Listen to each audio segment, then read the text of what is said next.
السلام عليكم ورحمة الله وبركاته. وعليكم السلام ورحمة الله وبركاته. السلام عليكم ورحمة الله وبركاته. وعليكم السلام ورحمة الله وبركاته. إن الحمد لله الأكرم الذي خلق الإنسان وكرم وعلمه من البيان ما لم يعلم، فسبحان الذي لا يحصى امتنانه باللسان ولا بالقلم. نشهد أن لا إله إلا الله وحده لا شريك له،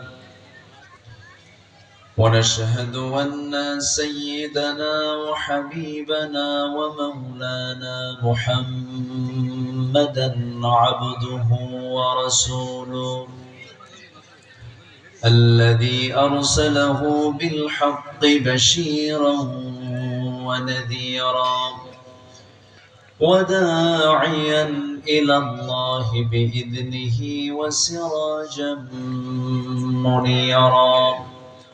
فقد قال الله تعالى في كلامه المجيد وفرقانه الحميد: أعوذ بالله من الشيطان الرجيم. بسم الله الرحمن الرحيم.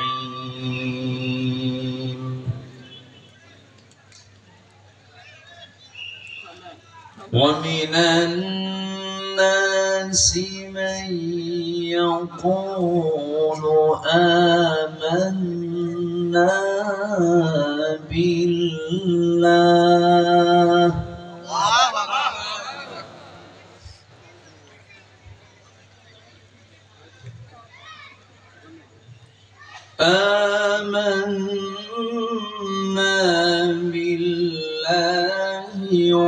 وباليوم الآخر وما هم بمؤمنين.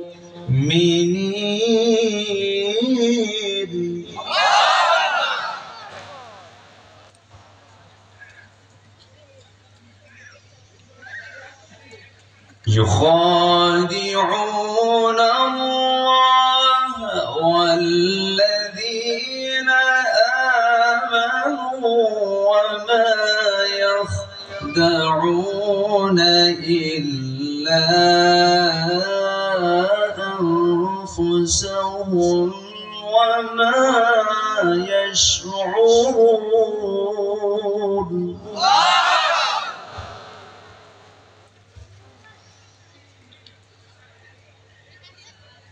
في قلوبهم مرض فزادهم الله مرضا ولهم عذاب أليم.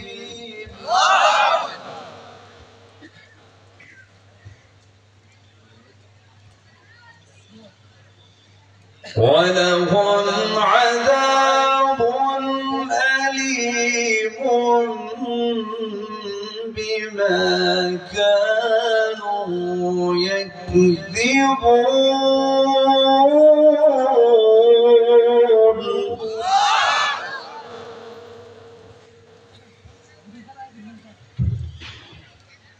وإذا قيل لهم لا تفسدوا في الأرض قالوا إنما نحن مصلحون.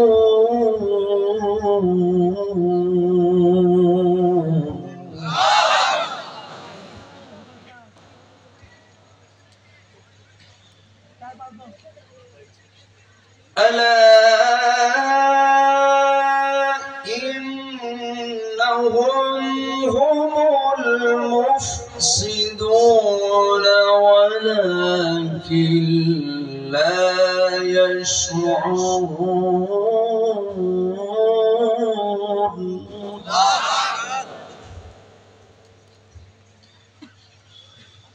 الله أكبر. بسم الله الرحمن الرحيم.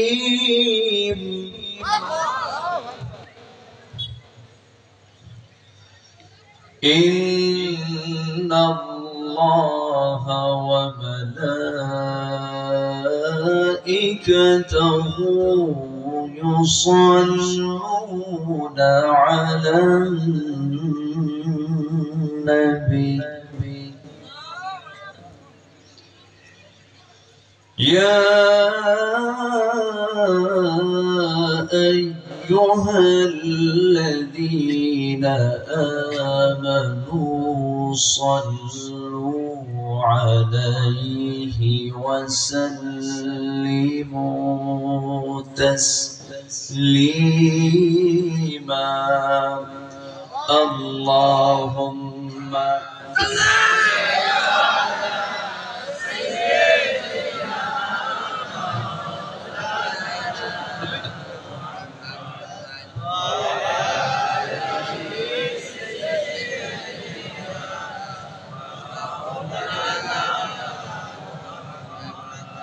আওয়াজ দিয়ে নবীর প্রেমে মাতোয়ারা হয়ে ইখলাসের সাথে জোরালো কণ্ঠে সবাই বলুন আল্লাহুম্মা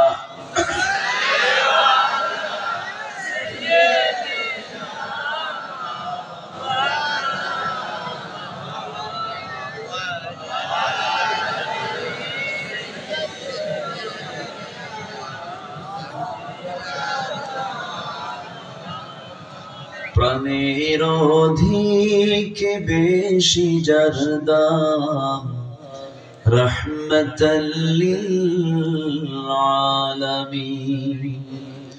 জানো কি তোমরা তাহার নাম রহমতাল লিল আলামিন। অসহায়ের বুকে যে জন গোপনে করে সওয়ার দুরুদ পড়ে সুবহে ও শাম রহমতাল লিল আলামিন। গরিবের আহার দিতেন নিজে হয়ে রোজাদার নিয়মর ভালোবাসার খাম রহমতাল লিল আলামিন। তার পথে যে বিছিয়ে দিত টুকরো কাটা স্তূপ করে তাকেও দিলেন প্রেম মুজাসসাম রহমতাল লিল আলামিন। জানো কি তোমরা তাহার নাম রহমতাল লিল আলামিন। আল্লাহুম্মা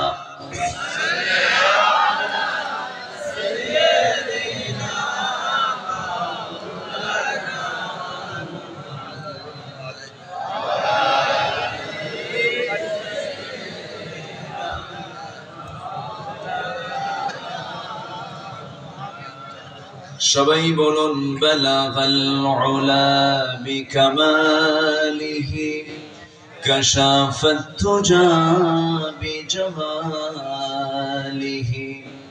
হাসুনাত জামিউ খিসালিহি সাল্লু।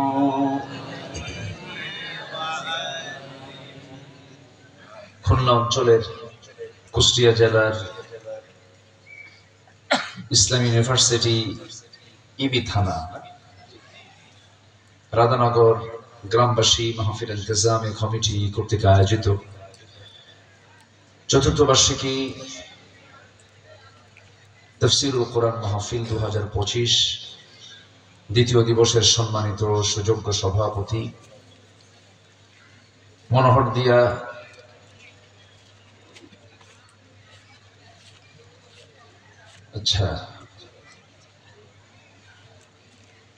মনোহরদিয়া ইউনিয়নের সম্মানিত সাবেক আমির জনাব আবুল হাশেম সাহেব কথা বলেছেন।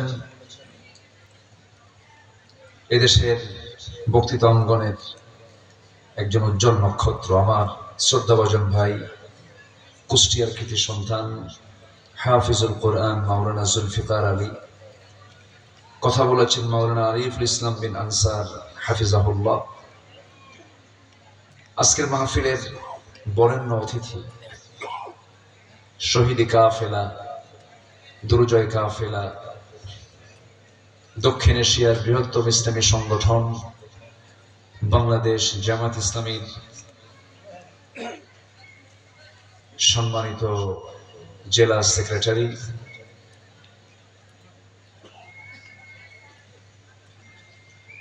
আপনাদের সবার সুপরিচিত ব্যক্তি, শিক্ষাবিদ, গবেষক, অধ্যাপক সুজাউদ্দিন জোয়ারদার, বরেণ্য অতিথি জনাব খাইরুল ইসলাম রবিন সাহেব সহ উপস্থিত হাজারাত উলামায়ে কেরাম, ফদলা ইজাম, আমার বাপ্পাশা, আমার অত্যন্ত কাছের, গতকালকের তিনি মেহমান ছিলেন মাওলানা আকিদুল ইসলাম সহ আজকের মাহফিলের অতিথিবৃন্দ সামনে উপস্থিত, আজকের মাহফিলের প্রধান আকর্ষণ, যাদেরকে নিয়ে আজকের এই সাজানো গোছানো বর্ণাঢ্য আয়োজন, কালিমার ঝান্ডাবাহী, তাওহীদের পতাকাবাহী, দ্বীন ইসলামের নরসারদুল বীর মুজাহিদ, প্রাণপ্রিয় সম্মানিত দ্বীনী ভাইরা, আড়ালে বসে আছেন শ্রদ্ধেয়া সম্মানিতা মা বোনেরা। আলোচনার সূচনায় আনুষ্ঠানিকতার মধ্য দিয়ে আমার পক্ষ থেকে আবারও দিল খোলা সালাম, আসসালামু আলাইকুম ওয়া রাহমাতুল্লাহি ওয়া বারাকাতুহু। সবাই কেমন আছেন? আমাকে প্রশ্ন করলেন, আল্লাহ তাআলা আমাকে আপনার মতোই আপনার সাথেই আপনার সামনে বসে রেখেছেন, বলি আলহামদুলিল্লাহ। সম্মানিত হাজিরিন, আল্লাহ পাকের মেহেরবানি যে আল্লাহ তাআলা কোরআন শোনার জন্য একটা অনুকূল পরিবেশ তৈরি করে দিয়েছেন। আর থানাতে যেতে হয় না, কমিটির বিড়ম্বনা শিকার হতে হচ্ছে না, একজন আলোচককে মাহফিল আসতে আর কেউ বাধা দিচ্ছে না। আল্লাহ তাআলা কত সহজ করে দিয়েছেন, কত নির্ঘুম রাত চলে গেছে, কত মানুষের কত কষ্টের দিনগুলো তারা পার করেছে। তো এই সুন্দর একটি সময়, অনুকূল পরিবেশ তৈরি করে দিয়েছেন যিনি, তিনি কে বলুন তো? আসতে বলবেন না, তিনি কে? থানায় অনুমতি নেবেন কখন? আর থানা নিজেই এখন ফোন দিয়ে বলে কিছু লাগবে কি, তার অপেক্ষায় থাকে, তারা খেদমতের জন্য প্রস্তুত। 101 বছরে কোথাও কোনো জঙ্গির নাটক আমরা দেখলাম না, কোন জঙ্গি অভিযানও দেখলাম না, কারণ জঙ্গির নাটক যিনি করবেন, নাট্যকার তো দিল্লি গিয়ে বসে আছে। এই যে একটা সুন্দর পরিবেশ আসছে, আমরা শুকরিয়া আদায় করি, বলি আলহামদুলিল্লাহ। আবারও বলছি আলহামদুলিল্লাহ। চিৎকার মেরে বলছি আল্লাহুম্মা ইন্নী আসআলুকা আল হুদা ওয়াত তুকা ওয়াল আফাফা ওয়াল গিনা। সবাই বলি আল্লাহুম্মা আইন্নি আলা যিকরিকা ওয়া শুকরিকা ওয়া হুসনি ইবাদাতিকা। আমরা আল্লাহ তাআলা শুকর আদায় করে দিলাম। আমি সালামও পৌঁছে দিতে চাচ্ছি আমার পক্ষ থেকে আপনাদের এই এলাকার কৃতি সন্তান, শুধু দেশ নয়, দেশের গণ্ডি পেরিয়ে গোটা পৃথিবীতে সকল বাংলা ভাষাভাষী মানুষের কাছে একটি পরিচিত নাম, সাইয়্যিদুশ শুহাদা, শহীদদের নেতা যিনি, তার নাম কি বলেন তো? আমির হামজা। তো আমির হামজা এই এলাকার সন্তান, এটা আপনাদের একটা অত্যন্ত আনন্দের বিষয়। তাকে চিনে না শুধু এই দেশ না, প্রায় 40 কোটি মানুষ, 40 থেকে 50 কোটি মানুষ বাংলা ভাষায় কথা বলে গোটা পৃথিবীতে। আমার বিশ্বাস যে এর সিংহভাগ মানুষই হামজাকে চিনে। আলহামদুলিল্লাহ বলি। তো আমি আমার পক্ষ থেকে তার প্রতি আমার সালাম, মানে দেখা তো হলো না, আমার সালামটা পৌঁছায় দিবেন। আর আমির হামজা আজ থেকে হঠাৎ করে মনে হলো, কোনোদিন বলিনি আমি, বহুদিন আগে যখন ইউনিভার্সিটিতে উনি পড়েন, উনি তখন বিয়েও করেন নাই, ছাত্র, আমাকে ফোন দিয়ে বললেন যে আমি হামজা বলছি, আমার দর্শনায় একটা মাহফিল লাগবে, মাহফিল কি দেওয়া যাবে? আমাকে উনি বললেন। তো মাহফিল আমি নিলাম, উনিও ছিলেন মাহফিল, আমিও শেষ করলাম মাহফিল। আমার মনে ছিল না বিষয়টা। আমি অনেকদিন পর একদিন হামজাকে বলতেছি, আচ্ছা এরকম হামজা নামে একজন ব্যক্তি, এরকম ছাত্র, কুষ্টিয়াতে পড়তেন, আমাকে দাওয়াত দিল, দর্শনে গেলাম, কিন্তু মাহফিল শেষ আর পেলাম না, চলে গেছে। আগে আলোচনা ছিল কি সে হামজাটা কে? ভাবি আমি হামজা, ও তো ছোটকাটা মানুষ, মুখে যা আসে, মানে সাধারণ মানুষ, সরল সোজা, সামনে যা আছে বলে ফেলে, একটু মার প্যাচ কম বুঝে। তো আমি তার জন্য দোয়াও চাই সবার কাছে। দোয়া করবেন না সবাই ইনশাআল্লাহ? অন্তত চাঁদাবাজিতে করে না নাকি? দোষ তো মানুষের সবারই আছে, দোষ কার নাই, কিন্তু কোন আলেমের গায়ে এই তোকমা দেখবেন না যে তারা চাঁদাবাজি করে ঘুরে, তারা সন্ত্রাসী করে, তারা গমের টাকা চুরি করে, রাস্তার টাকা চুরি করে, এমন কোন রেকর্ড আলেমদের নাই। মদের বোতল নেওয়া আলেমদের নাই, নাইট ক্লাবে যাওয়া আলেমদের নাই। অতএব একটা আভাস আপনাদেরকে দেওয়া হয়েছে, আকলমন্দ ইশারা বাসাত, আলেমকে সম্মান করবেন, সম্মান করার একটা সময় আপনারা পেয়েছেন, বলি আলহামদুলিল্লাহ। আসুন আমরা আলোচনার দিকে যাই। রাগ করতেছেন নাকি আপনারা? হুজুর উঠেই তো সবকিছু সেরে দিলেন, এরকম ভাবতেছেন নাকি? যখন যে সময় প্রয়োজন, যে সময় কথা বলা যেটা দরকার, সেটা তো বলতেই হবে আমাকে। সম্মানিত ভাইয়ের, আসুন আমরা আলোচনার দিকে যাই। আমি আলোচনার সূচনায় কোরআনে কারীমের সবচেয়ে বড় সূরা সূরাতুল বাকারা, সূরাতুল বাকারা 286টি আয়াত, যার এর মধ্য থেকে প্রথম দিকের কয়েকটা আয়াত আমি তেলাওয়াত করেছি। আয়াতকে সামনে রেখে আমি কিছু কথা বলতে চাচ্ছি। আল্লাহ তাআলা কিছু কিছু মানুষকে মুনাফিক বলেছেন, কিছু মানুষকে ফাসিক বলেছেন, কিছু মানুষকে জালিম বলেছেন, কিছু মানুষকে কাফের বলেছেন, কিছু মানুষকে মুশরিক বলেছেন। এই যে বিভিন্ন ভাষায় যে বান্দাকে সম্বোধন করেছেন, এগুলো কি মহব্বতের কথা? মহব্বতের ডাক? বলেন, মহব্বত দিয়ে এগুলো ডাকছেন? এগুলো কি ভালো নাম না খারাপ? ভালো উপাধি না খারাপ উপাধি? মুমিন বলেন, মুমিনুন, মুসলিমুন, ভালো। তাহলে আমরা কি মুনাফিক হতে চাই? মুনাফিক সূরা কোরআনে আছে না নাই? মুনাফিক হওয়ার জন্য। কাফিরুন সূরা আছে না নাই? কাফের হওয়ার জন্য।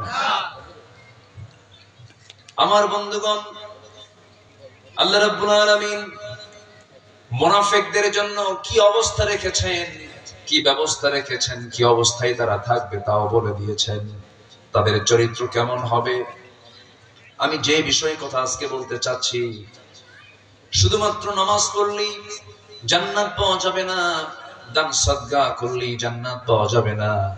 আমার জীবনের সমস্ত ইবাদতগুলো কবুল হওয়ার জন্য কিছু শর্ত আছে।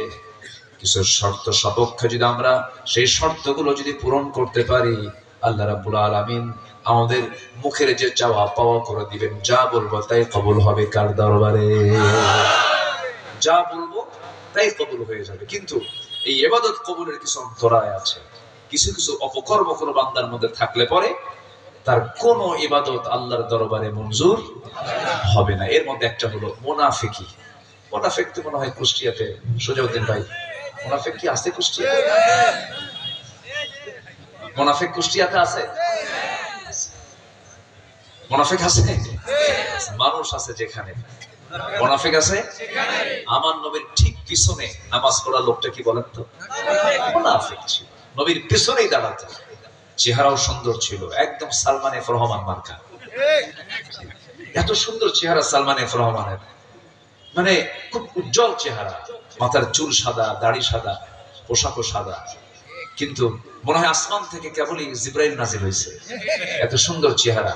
কিন্তু ভিতরটা তার কি সুন্দর না অসুন্দর? অসুন্দর। এই জন্য বাহিরের দিকটা আমরা যত সুন্দর রাখার চেষ্টা করি না কেন, ভিতরও যদি সুন্দর না হয়, বাহিরের সুন্দর যদি আল্লাহর কাছে নাজাত পাওয়া যাবে না। ভিতরটা যা সুন্দর সে হচ্ছে মুমিন। সে কি বলেন তো? ঠিক আছে, সমস্যা নেই, আলহামদুলিল্লাহ। ওনাদের ব্যস্ততা, ওনারা একটু চলে যাচ্ছেন, অনেক আগেই বলেছেন, যেহেতু একটু বিব্রত হচ্ছেন যে আপনারা কি যেন মনে করেন, আপনারা কি রাগ করলেন নাকি? আপনারা আমার সাথে চলে যাবেন নাকি? ওনাদের প্রতিদিন প্রতি রাত সারাটা দিন ডিউটি করছেন, তারা কাজ করছেন। তো বসে পড়েন, সামনের পিছনের, সামনের কাতার পূরণ করুন, কাতার সোজা করুন, সামনে আসে। সম্মানিত ভাইরা, আসুন আমরা এখন ধীরে ধীরে সেই ইবাদত কবুল করতে নিয়ে, যে সমস্ত অপকর্মের সঙ্গে জড়িত থাকলে আমার ইবাদত কোনোটাই কবুল হবে না, মোটামুটি 10টি অন্তরায় আছে। 10টি অপকর্ম কারোর মধ্যে থাকলে পরে তার দোয়া কবুল হবে না। এর মধ্যে 1 নাম্বার কি বলেছি বলেন তো? কি বলি বলেন তো? মুনাফিক। মুনাফিক মানে কি? আপনি মুখে বললেন একরকম, আর অন্তরে আপনার ইচ্ছা পোষণ করে আছেন অন্যরকম। অন্তরটা একরকম, মুখটা আরেক রকম। এই ধরনের চরিত্র নাই তো? আছে? আছে। কে মুনাফিক? আমি নিজেও মুনাফিক কিনা এটাও কিন্তু মাঝে মাঝে সন্দেহ হয়ে যায়। কি আসতে কোন কেন? ওমরে ফারুকের নাম শুনছেন? কয় নাম্বার খলিফা? কয় নাম্বার? 2 খলিফা কয়জন? 4। 1 নাম্বার আবু বকর, নাম্বার 2 ওমর। বহুদিন আগে এক মাহফিলে বললাম, ওমরে ফারুককে চিনেন কে? সামনে থেকে ছোট্ট একটা ছেলে দাঁড়ায় বলে, হুজুর আমি চিনি। কে? আমাদের বাড়ির দোতলায় ভাড়া থাকে। এই ওমর কিন্তু ভাড়া থাকা ওমর না, এই ওমর হচ্ছেন সেই ওমর যে ওমরকে আল্লাহ তাআলা দুনিয়াতেই জান্নাতের সংবাদ শুনিয়ে দিয়েছেন। সুবহানাল্লাহ।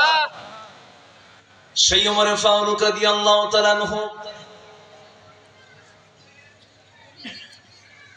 কেঁদে কেঁদে চলে গেছেন ওই সাহাবীর কাছে, যে সাহাবীর কাছে আমার নবীজি সকল মুনাফিকদের তালিকা রেখে দিয়েছেন। তার নাম হলো হুযায়ফা। তাকে গিয়ে বলছেন, ভাই হুযায়ফা, দেখো তো ওই মুনাফিকের যে তালিকা রাসূল তোমাকে দিয়েছেন, ওই তালিকার মধ্যে আমি ওমর, আমার নামটা আছে কিনা? কি বুঝতেছেন? বুঝতেছেন আপনি? কে বলতেছেন এটা? ওমর। কাউকে মুনাফিক গালি দিলাম, কাউকে কাফের বলে গালি দিলাম, কিন্তু নিজে একবারও ভাবলাম না আমি যে কাফের বলছে সে কাফের কিনা, সে মুনাফিক কিনা, সে মুশরিক কিনা। 1000বার ভেবে এরপরে কথা বলতে হয়, কারণ আমি যাকে কাফের বললাম সে যদি কাফের না হয়, ইল্লার তাদ্দাত ইলাই, সেই গালিটা সম্পূর্ণ তার নিজের উপরে বর্তিয়ে পড়বে। সে যদি কাফের না হয়, উল্টা কাফের সে হয়ে যাবে। রাজুলুন রাজুলান বিল ফিসকা বিল কুফরি, কোন ব্যক্তি যদি কোন বান্দাকে কাফের বলে অথবা ফাসিক বলে, সে যদি তা না হয়, অবশ্যই তার সেই গালিটা উল্টা তার দিকেই ফিরে আসবে। 1000বার সাবধান হয়ে আমাকে আপনাকে গালি দিতে হবে। গালি দেওয়ার আগে ভাবতে হবে 1000বার, এরপরে আপনি বলতে পারেন, নিশ্চিত হয়ে বলতে পারেন, আমার বন্ধুগণ আমি অপরের দোষ ধরবো কখন? নিজের জীবনের দোষ আছে না নাই বলেন? নিজের জীবনতেই দোষে ভরা আমি মানুষ, আমার দোষ তো থাকতেই পারে। যে বান্দার চোখে পানি থাকবে, যে বান্দা সিজদার মধ্যে সময়টা কাটিয়ে ফেলবে, তার তো অন্যের চর্চা করার সময় নাই। সে সর্বক্ষণ বলবে, রব্বানা যালামনা আনফুসানা ওয়া ইল্লাম তাগফির লানা ওয়া তারহামনা লানাকুনান্না মিনাল খাসিরিন। ওই বান্দা নিজে নিজে বলবে আল্লাহর কাছে, আল্লাহ ربنا لا تزغ قلوبنا بعد إذ هديتنا وهب لنا من لدنك رحمة إنك أنت الوهاب জোরে বলুন আল্লাহু আকবার। বান্দা অন্যের চিন্তা করবে, কখন বান্দাতে নিজের চিন্তায় ব্যাপক ব্যস্ত হয়ে পড়বে, নিজের চর্চা করবে, আল্লাহ আমার মতো গুনাহগার পৃথিবীতে আর কেউ নাই। রাত যখন গভীর হয়ে যাবে বান্দার ঘুম ধরবে না, কারণ গুনাহ করেছে, আল্লাহ তুমি আমারে maaf করে দাও।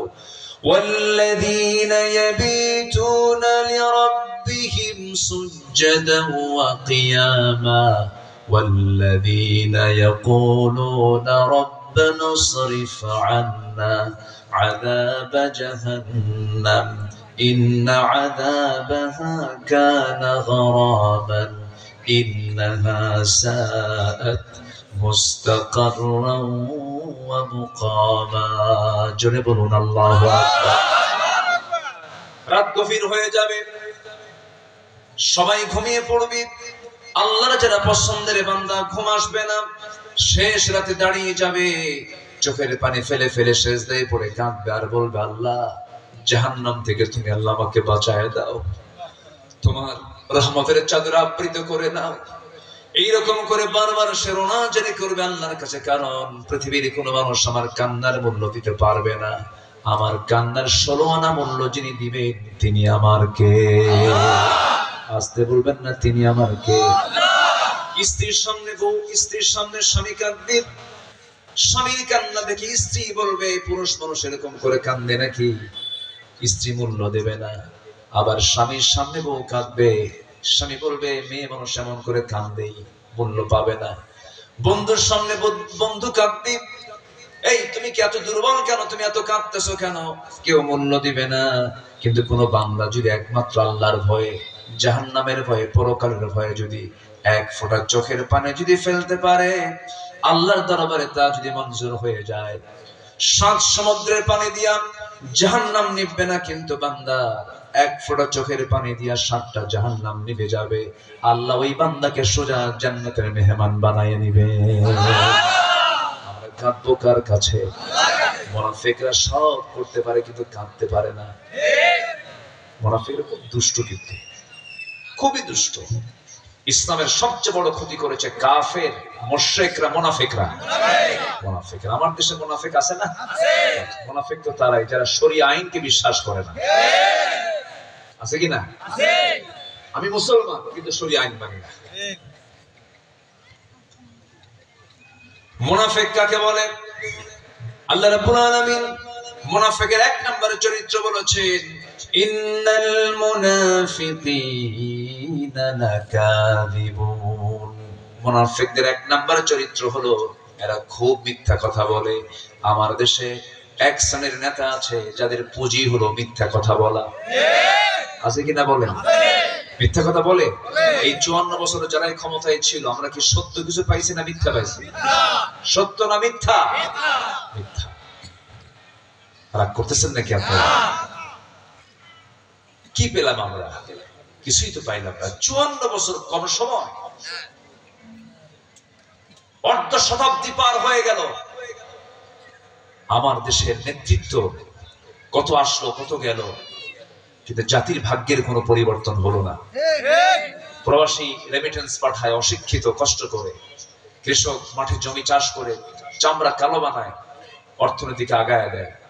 শ্রমিক, সীমিত শ্রমিক, সীমিত পারিশ্রমিকে শ্রম দিয়ে দেশকে আগায় দেয়, অথচ তারা অশিক্ষিত। দেশকে পিছায় দিল কারা? কলমের খোঁচা দিয়া লক্ষ লক্ষ কোটি টাকা লোপাট করে দেশ থেকে যারা পাচার করেছে অর্থ, তারাই দেশকে ধ্বংসের দিকে ঠেলে দিয়েছে। আমরা ওই জাতীয় মিথ্যুকদের নেতৃত্ব আমরা বাংলার জমিনে দেখতে চাই না। আমরা চাই সেই নেতৃত্ব যারা কোরআন রাষ্ট্রীয় পর্যায়ে যারা কায়েম করতে চায়। রাজি আছেন তো ইনশাআল্লাহ? কোরআন দিয়ে কি সমাজ চলতে পারে না? কোরআন দিয়ে কি রাষ্ট্র চলতে পারে না? কোরআন দিয়ে কি পার্লামেন্ট চলতে পারে না? এই বিশ্বাসে যাদের অভাব আছে, ঘাটতি আছে, যারা মনে করে কোরআন দিয়ে রাষ্ট্র চলতে পারে না, নতুন করে ঈমান আনতে হবে। নতুন করে ঈমান আনতে হবে। কোরআন হচ্ছে আইন এবং প্রশাসনের চলন্ত বিশ্বকোষ। গোটা পৃথিবীর সকল জ্ঞানের সোর্স কোরআন। পৃথিবীর সকল আলোর মূল আলো কোনটা? সূর্য। পৃথিবীকে আলোকিত করার জন্য কোনটা? সূর্য। সূর্য যেমন পৃথিবীকে আলোকিত করে, গোটা পৃথিবীর অন্ধকারকে দূর করে দেবে কোন আলো? এই আলো। এই আলো ছাড়া আপনি আলোকিত হতে পারবেন? ওরা আলোকিত করবে কোরআন ছাড়া। কোরআন ছাড়া আলোকিত করা সম্ভব নয়। কোরআন দিয়ে আলোকিত করেছিলেন মুহাম্মদ সাল্লাল্লাহু আলাইহি ওয়াসাল্লাম। চার খলিফার জীবনগুলো দেখেন, কি সমাজ, কি রাষ্ট্র তারা গড়ে তুলেছিলেন। এমন সমাজ, সোনালী সমাজকে আমরা সবাই দেখতে চাই। সবাইকে দেখতে চান? সিদ্ধান্ত নিতে হবে খুব সুন্দরভাবে, সুচিন্তিত মতামত দিতে হবে। সম্মানিত বন্ধুগণ, একটা নারী সানআ থেকে হাজরামাউত পর্যন্ত, অর্থাৎ টেকনাফ থেকে তেতুলিয়া পর্যন্ত সুন্দরী নারী একাকিনী নিঃসঙ্গী চলাফেরা করবে, কোন পুরুষ তার দিকে তাকানোর সাহস পাবে না। এমন রাষ্ট্র গড়েছেন মুহাম্মদ সাল্লাল্লাহু আলাইহি ওয়াসাল্লাম। কেন? প্রশাসনের ভয় নয়, ওই দেশের নাগরিক করেছে কার ভয়? আল্লাহ। আসতে বলবেন না, কার ভয়? আমার ভালো হব কার ভয়? আল্লাহর ভয়। মুনাফিকরা আল্লাহকে ভয় করে না। মুনাফিকদের চরিত্র খুব ভয়ঙ্কর। দেখেন না, ছিল কি আর এখন হয়ে গেছে কি? দেখেন না, জীবন দিল যুবকরা, ভুলে গেছে, গালিগালাজ দেয়। যুবকরা জীবন দিল, তাদের মূল্যায়ন করে না। আজকে যুবকরা যদি রাস্তায় না নামতো, আজকে কি চিত্র হতো? রক্ত দিয়েছে, ইতিহাস পাল্টে গেছে। আল্লাহু আকবার বলেন।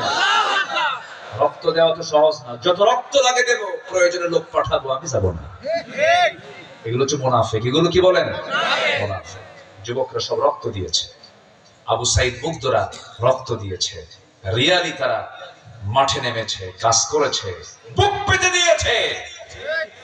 পরিবর্তন দিয়েছেন কে? আল্লাহ। আস্তে পরিবর্তন দিয়েছেন কে? আল্লাহ। মুনাফিকরা এগুলো কিছু করতে পারে না। মুনাফিকরা আবার ক্রেডিট নেওয়ার সময় সবার পিছনে, সবার আগে, সবার আগে আমি এই করছি, আমি ওই করছি, এগুলো আছে কিনা? মুনাফিক হওয়া যাবে না। মুনাফিকের আলামতগুলো রাসূল মাঝে মাঝে বলে দিতেন। মিথ্যা যার মধ্যে আসবে সে মুনাফিক, ওয়াদা ভঙ্গ যার মধ্যে থাকবে সে মুনাফিক, আমানতের খেয়ানত করবে যে সে মুনাফিক, কথায় কথায় মাঝে মাঝে ইংলিশ বলবে, মানে খারাপ বাক্য বলবে, মায়ের গোষ্ঠী বাপের গোষ্ঠী শুদ্ধ গালি দেয়। এগুলো তো নাই মনে হয়। হাজী সাহেবের মুখ খারাপ। কি সাহেবের মুখ খারাপ? হাজী সাহেবের চেহারা দেখে মনে হয় যে কি সুন্দর আল্লাহওয়ালা মানুষ, কিন্তু যখন আসল চরিত্র যখন আসে তখন দেখা যায় হাইরে কি ইংলিশ পারে, শুধু খারাপ কথা বলে। এগুলো কিসের লক্ষণ বলেন তো? মুনাফিকের লক্ষণ। আমার নবীজি মুনাফিকদেরকে চিহ্নিত করেছেন, কিন্তু মুনাফিকরা বড় ভয়ঙ্কর। এদেরকে সহজেই চেনা যায় না।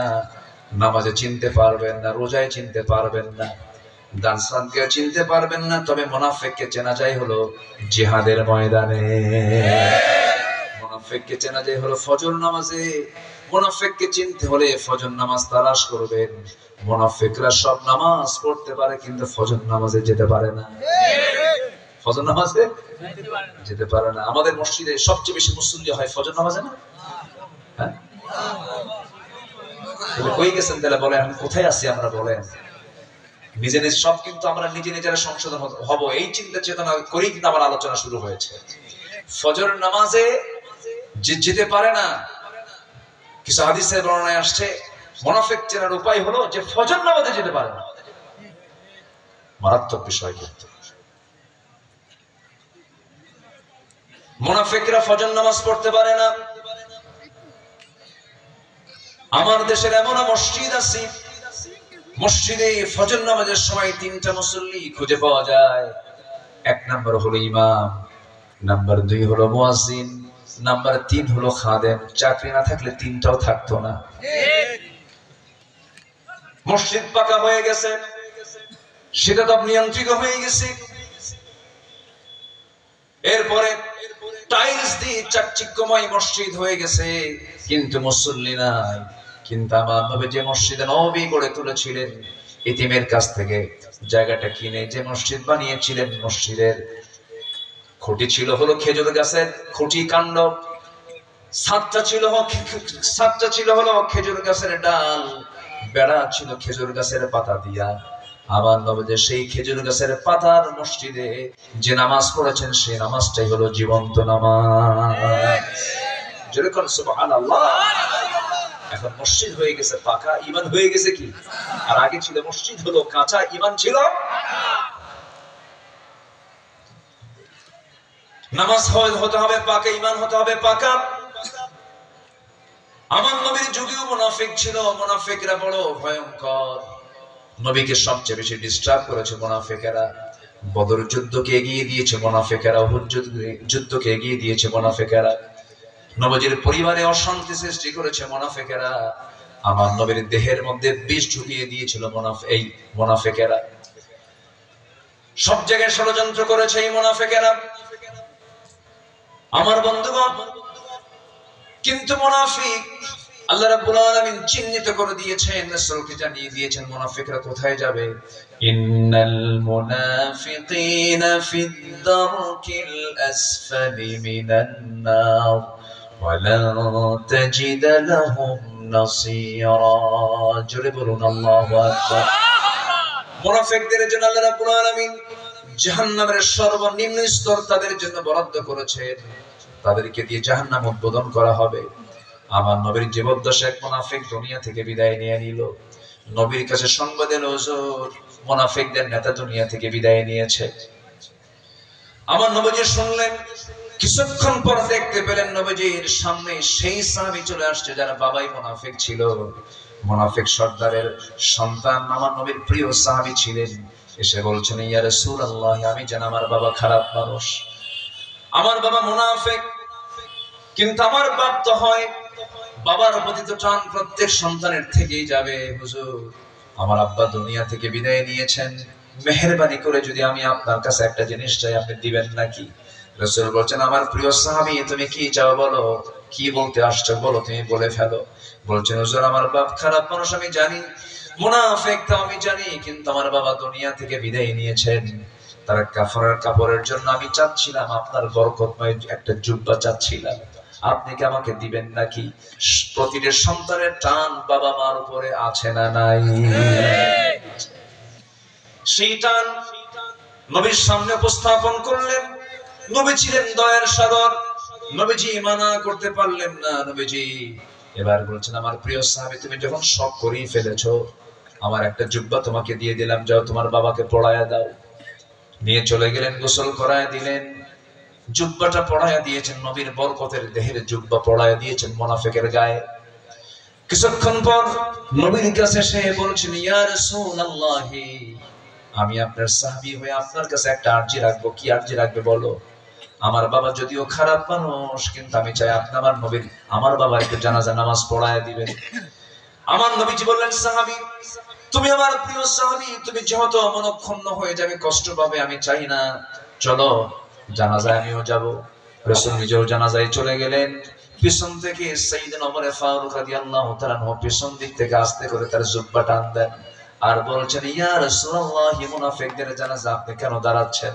নামাজ পড়াতে পারবেন না? রাসূল বলছেন, ওমর রে, আমাকে বাধা দিও না, আমার সাহাবী কষ্ট পাবে, আমি নামাজ পড়াই। আমার নবীজি জানাজা সম্পূর্ণ করলেন।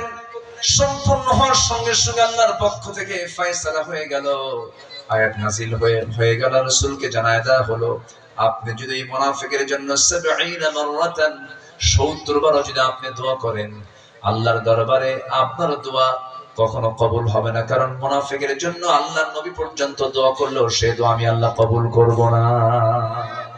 আল্লাহু আকবার বলেন। তাহলে নবীর জুব্বাও কাজে আসলো না, নবী নিজে তার জন্য জানাজায় দোয়া করলেন, তাও কাজে আসলো না। কোন চরিত্রের জন্য? কোন চরিত্রের জন্য? মুনাফিকের জন্য। এত ভয়ঙ্কর চরিত্র হলো মুনাফিক। আল্লাহ পাক এই মুনাফিকের সমস্ত সিম্পটম থেকে আচরণ থেকে আল্লাহ তাআলা এই জাতিকে আমাদেরকে আল্লাহ পাক হেফাজত করুন। জোরে বলি আমিন, আরো জোরে আমিন। আমি কি কথা বলবো? কি হলো বুঝলাম না। ও মেয়েরা কথা বলছে, মেয়েদের কথা বলা বন্ধ করা তো বিশাল ব্যাপার, কঠিন। এটা মালাকুল মউত না আসা পর্যন্ত হবে না, কঠিন ব্যাপার। এক রাজা প্রজার মাঝে ঘোষণা করেছে যে প্রজা সবচেয়ে বেশি সবচেয়ে বড় মিথ্যা বলতে পারবে তাকে পুরস্কৃত করা হবে। এক প্রজা এসে বলে, জাহাপনা আমি একটা মিথ্যা বলতে চাই। কি মিথ্যা? কাশতেনে দেখি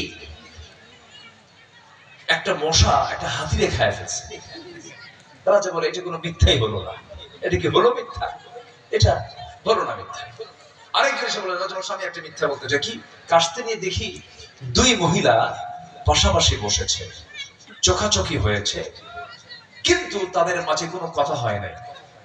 এবার রাজা বলতেছে, এইবার বলছো তুমি আসল মিথ্যা কথা, কারণ দুই মহিলা এক জায়গায় হয়ে কথা বলবে না, এর চাইতে বড় মিথ্যা কথা আল্লাহর জমিন আর নাই। কথা বুঝতেছেন কি আপনারা? তাহলে তারা যদি পাশাপাশি বসে কথা তো হবেই।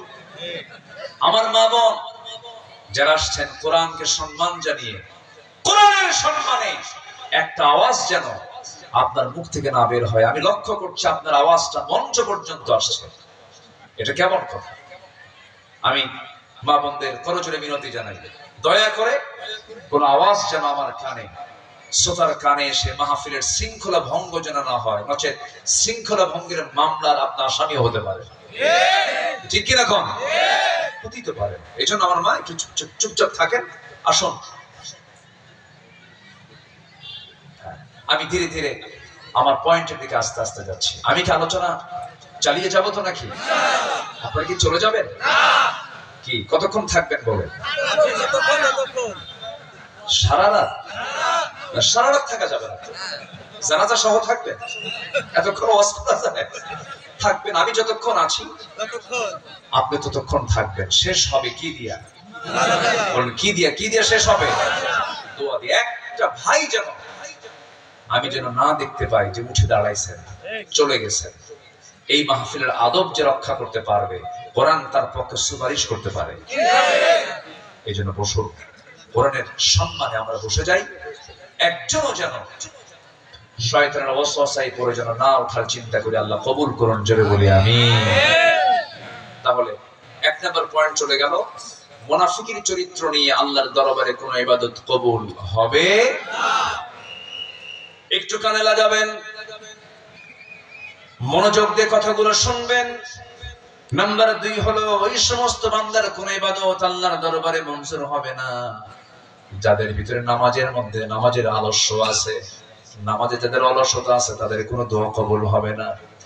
যতই আপনি আল্লাহর দরবারে দোয়া করেন, আল্লাহর দরবারে কোনো দোয়া মঞ্জুর হবে না, কারণ আল্লাহ রাব্বুল আলামিন বলেছেন, ফাওয়াইলুল লিল মুসাল্লিন। সবাই বলুন, ফাওয়াইলুল লিল মুসাল্লিন আল্লাযীনা হুম আন সালাতিহিম সাহুন আল্লাযীনা হুম ইউরাউনা ওয়া ইয়ামনাউনাল মাউন। জোরে বলুন আল্লাহু আকবার। ওই সমস্ত মুসল্লির জন্য ধ্বংস যে সমস্ত মুসল্লিগুলো অবহেলা করে নামাজ পড়ে, জোহর নামাজ পড়ে, আসর নামাজ পড়ে না, আসর নামাজ পড়ে মাগরিব নামাজ পড়ে না, অথবা নামাজ ঠেলতে ঠেলতে জোহর আসরে ঠেকায় দেয়, আসর মাগরিবে ঠেকায় দেয়। আমার বন্ধুগণ, ওই সমস্ত বান্দার জন্য জান্নাতুল ফিরদাউস, যারা নামাজের ব্যাপারে যত্নশীল হবে, নামাজে যারা মনোযোগ দিবে, আল্লাহ পাক নিজে ওয়াদা করেছেন আমি তাকে জান্নাতুল ফিরদাউসের মালিক বানায় দেব। জোরে কোন সুবহানাল্লাহ। আবার কোরআনকে আপনি প্রশ্ন করুন, কোরআন তুমি বলো তো জাহান্নামে যাওয়ার কারণগুলো কি কি? কোরআন বলে দিচ্ছে 4টা কারণ। এক জায়গায় বলছে 4টা কারণ, এর মধ্যে 1 নাম্বার কারণ হলো মা সালাকাকুম ফি সাকার ক্বালু লাম নাকু মিনাল মুসাল্লিন। ও দোজখবাসী, আজকে তোমরা দোজখে কেন এসেছো? দোজখবাসী বলবে আমরা জাগতিক জীবনে আযান শুনেছি, নামাজে যাই নাই, এই জন্য আজকে আমরা দোজখে। 1 নাম্বার কারণ হলো নামাজ ছেড়ে দেওয়া। আজকে আমার এই সুন্দর সোনার বাংলাদেশের নাগরিকদের মাঝে যত ভুল আছে, যত দোষ আছে, যত গুনাহ আছে, এক নাম্বার গুনার নাম কি বলেন? আমার দেশে এক নাম্বার গুনার নাম কি এখন বলেন? জাতি সবচেয়ে বেশি গুনাহ করছে কোন কোন কাজ বাদ দিয়ে বলেন? কে, কোন নেতা বলে এই নামাজের কথা বলেন? কত নেতা আপনাকে কত অফার দিচ্ছে? মাত্র 5% মুসলমান আমার দেশে নামাজ পড়ে। 5 জন পড়ে, বাকি 95 জন পড়ে না। এই 95% মানুষ যে নামাজ পড়ে না, এই দেশে যারা নেতৃত্ব দিয়ে আসছেন 54 বছর, এমন দল আমরা দেখেছি। ঢাকা থেকে জাতীয় নেতৃবৃন্দ কুষ্টিয়াতে এসেছেন, বিশাল জনসভা, প্রধান অতিথি অমক, গোটা কুষ্টিয়ার আশপাশ থেকে সব নেতা কর্মীরা সব জড়ো হয়ে গেছে সেই জনসভায়। জোহরের আজান হয়েছে, আসরের আজান হয়েছে, মাগরিবের আজান হয়েছে, কিন্তু কোন নামাজের সময় তাদের জনসভায় কোন নামাজের কর্মসূচি ছিল না। কোন নামাজ নাই। যেই জনসভায় যে দলে তাদের কর্মসূচিতে নামাজের কর্মসূচি বাদ পড়ে, ওটা জাহান্নামের দল, জাহান্নামের দল, জাহান্নামের দল। ঠিক কি না? সোজা কথা বলে দিলাম। আব্দুল্লাহর কথা না আল্লাহর কথা? আব্দুল্লাহর কথা না আল্লাহর কথা? মোল্লা কইছেন, আল্লাহ কইছেন? আল্লাহ বলেছে। জাহান্নামে যাওয়ার এক নম্বর কারণ হলো নামাজ না পড়া। আমরা ওই সরকারকে ধন্যবাদ দিতে পারতাম, এই 54 বছরে কোন সরকার যদি তারা যদি প্রথম আইন পাশ করতেন যে আমরা নামাজ ভিত্তিক রাষ্ট্র ব্যবস্থা গড়ে তুলতে চাই। কেউ কি আমাকে জাহান্নাম থেকে বাঁচানোর জন্য এমন কোন রাষ্ট্রীয় নেতৃত্ব কেউ কি আমাদের সহযোগিতা করেছে? এই 54 বছরে কত লোক চলে গেছে, কত মানুষ দুনিয়া থেকে বিদায় নিয়েছে, অথচ কোন নেতা, কোন রাষ্ট্রনায়ক, কোন সরকার জাহান্নাম থেকে বাঁচানোর জন্য নামাজের মতো একটা আইন কেউ পাশ করার সাহস করতে পারে না। অতএব যে বন্ধু আমার আখিরাতের বন্ধু হবে না, সে বন্ধু আমার বন্ধু না, সেটা আমার বড় শত্রু। ঠিক না? কি শত্রু বলেন? বড় শত্রু। নামাজ সবাই পড়তে রাজি আছেন তো ইনশাআল্লাহ? সবাই পড়তে রাজি আছেন? কয় ওয়াক্ত নামাজ? আসতে বলবেন না। কয় ওয়াক্ত নামাজ? 5 ওয়াক্ত নামাজ। আমার নবীর জীবনে 1 ওয়াক্ত নামাজ কাজা হয়নি। 1 ওয়াক্ত। আমার রাসূল যে নামাজের কত যত্নশীল ছিলেন। আযান হওয়া মাত্র আমার নবীজির সব কাজ বন্ধ। আমার রাসূল বলতেন আমার কাছে 3টে জিনিস প্রিয়, এর মধ্যে একটা হলো চক্ষু শীতলকারী নামাজ। সবচেয়ে প্রিয় ছিল তার কাছে। আর কি?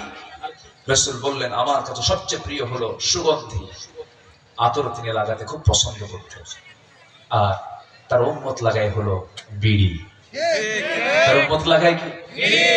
রাসূল লাগাতেন কি? সুগন্ধি। আর তার উম্মত লাগায় কি? নাম হলো আতর আলী। গোটা গায়ে গাজার গন্ধ। আমার নবীজির পদচারণা যে রাস্তা দিয়ে হতো, চতুর্দিকে সুগন্ধি ছড়িয়ে পড়ত। আমার নবীজি হাতের তালুতে আতর নিতেন, মাখতেন। রাসূল মাথায় জাইতুন লাগাতেন, জাইতুনের তেল দিতেন, তেল চুয়ে চুয়ে পড়ত। রাসূল ছিলেন বিশ্বের সেরা ব্যক্তিত্ব সম্পন্ন টিপটপ পরিচ্ছন্ন একজন মানুষের নাম। আল্লাহু আকবার। আর আমাদের সমাজে কিছু লোকের কাছে এরকম মনে হয় যে যারা আল্লাহওয়ালা হবে তারা হবে পাগল। পাগল কেমন হবে? উস্কো খুস্কো হবে, কথাবার্তা এলোমেলো হবে। আল্লাহর কসম করে বলি, বেনামাজি, অসামাজিক, ব্যক্তিত্বহীন, পাগল এগুলো কখনো আল্লাহওয়ালা হয় না।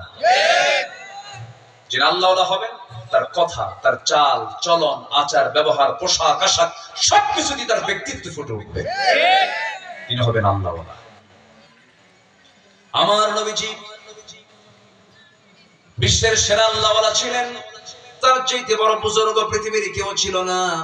কিন্তু আমার নবীজির মুখের হাসি কখনো মাইনাস থাকতো না। মাসের পরে মাস চুলায় উনুন আগুন জ্বলতো না, রাসূল না খেয়ে থাকতেন, কিন্তু মুখটা হাসি দিয়ে ভরা ছিল।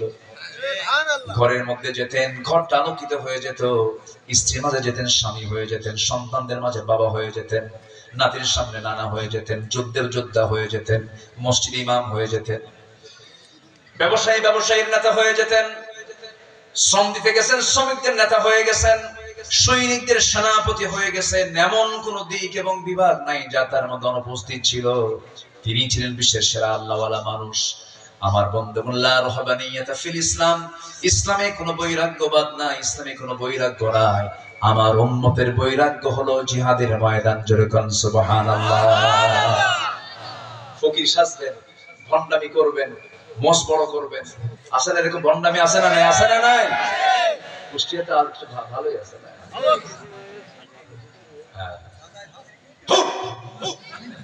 খাজা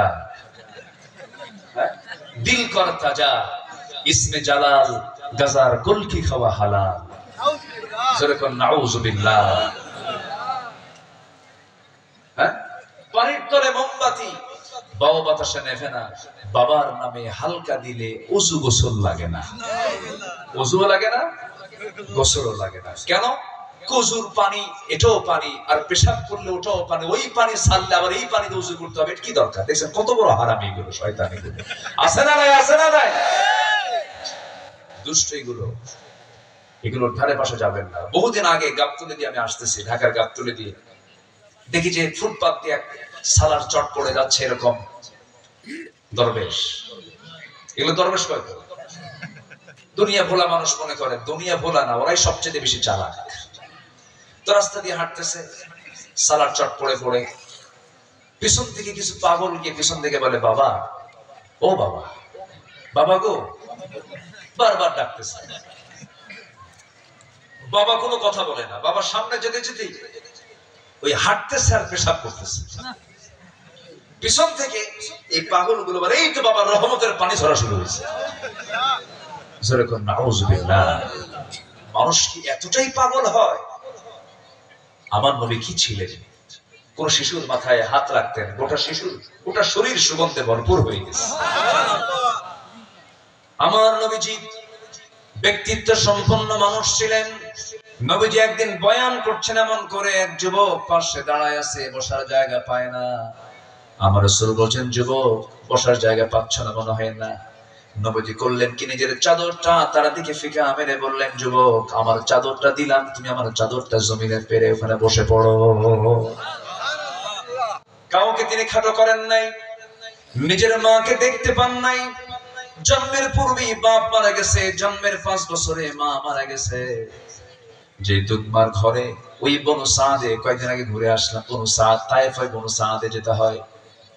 সেই বনু সাদের ছোট্ট একটা কুটির ঘরে আমার নবীজি 2.5 বছর দুধ পান করেছেন, 2 বছর দুধ পান করেছেন। যে মহিলা মা হালিমাতুস সাদিয়া, আমার নবীজি নবুয়ত পাওয়ার পর তিনি জীবিত ছিলেন। সেই সময় রাসূলকে দেখতে গেছেন, মা হালিমাতুস সাদিয়া দেখতে গেছেন। আমার নবীজি সব সাহাবীর সামনে রাসূল দাঁড়ায় গেলেন। দাঁড়ায় গিয়া নিজের গায়ের চাদরটা সামনে বিছায়া দিয়ে বললেন, বসুন। সাহাবীরা মনে মনে চিন্তা করছে, এই বুড়ি মহিলাকে যার জন্য বিশ্ব নবী নিজের গায়ের চাদর বিছায়া দেয়। আমার নবীজি কেঁদে কেঁদে বলছেন, সাহাবীরা রে, তোমরা মনে হয় চিনতে পারো নাই। আমার দুধ, মায়ের দুধ আমার কিসমতে জোটে নাই। জন্মের পূর্বেই বাপকে হারিয়েছি, জন্মের পর মাকে হারিয়েছি। যে মার রক্তগুলো, যে মার দেহের দুধগুলো খেয়ে খেয়ে আমি মুহাম্মদ আজকে বড় হয়েছি, আমার গর্বিত সেই দুধ মা হালিমাতুস সাদিয়া। নবীজি সবাইকে সম্মান করতেন। আমার নবীজির স্নেহ ছিল অন্যরকম। ছোট্ট ছোট্ট বাচ্চাগুলো খেলাধুলা ছেড়ে দিয়া নবীর সঙ্গে খেলতে বসতো। নবীজি সবাইকে সমান চোখে দেখতেন। ফকির হোক, ধনী হোক, গরিব হোক, আমার নবীর চোখে অসমান না, সমান। সমান ছিল, সবাইকে তিনি মূল্য দিতেন। কারণ আল্লাহ রাব্বুল আলামিন জানিয়েছেন, ওয়ালা তুসাইর খাদ্দাকা লিন-নাসি ওয়ালা তামশি ফিল আরদি মারাহা। মানুষকে এড়িয়ে যেও না। তবে কোন একটা দিন আমার নবীজি কুরাইশদের সঙ্গে কথা বলছিলেন। একজন অন্ধ সাহাবী মাঝখান থেকে চলে আসলেন। অন্ধ সাহাবী, চোখে দেখে না। নবীজি তার কথার গুরুত্বকে কম দিয়েছেন, একটু অন্য দিকে তিনি, কুরাইশদের দিকে তিনি বেশি উদ্বুদ্ধ হয়ে গেছেন, সেই দিকে ঝুঁকে পড়েছেন।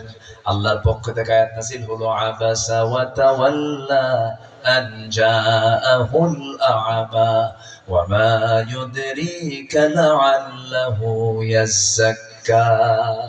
হে রাসূল আপনি কুরাইশ নেতাদেরকে আপনি যে প্রাধান্য দিচ্ছেন তা নয় আমার চোখে অন্ধ সাহাবী আমার কাছে সবচেয়ে বেশি দামি, কারণ তার মধ্যে ঈমান আছে। জোরে কোন সুবহানাল্লাহ।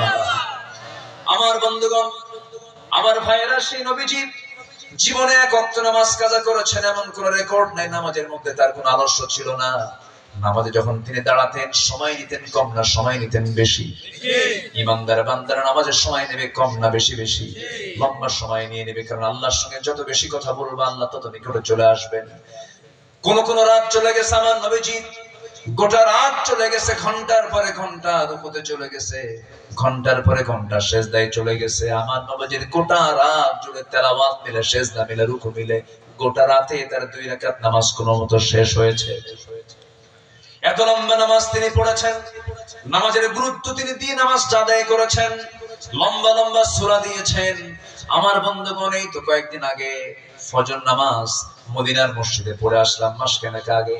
ফজরের নামাজে দাঁড়াইছি, ফজরের 2 রাকাত নামাজ শেষ হতে সময় লাগলো সেই দিন 35 থেকে 36 মিনিট।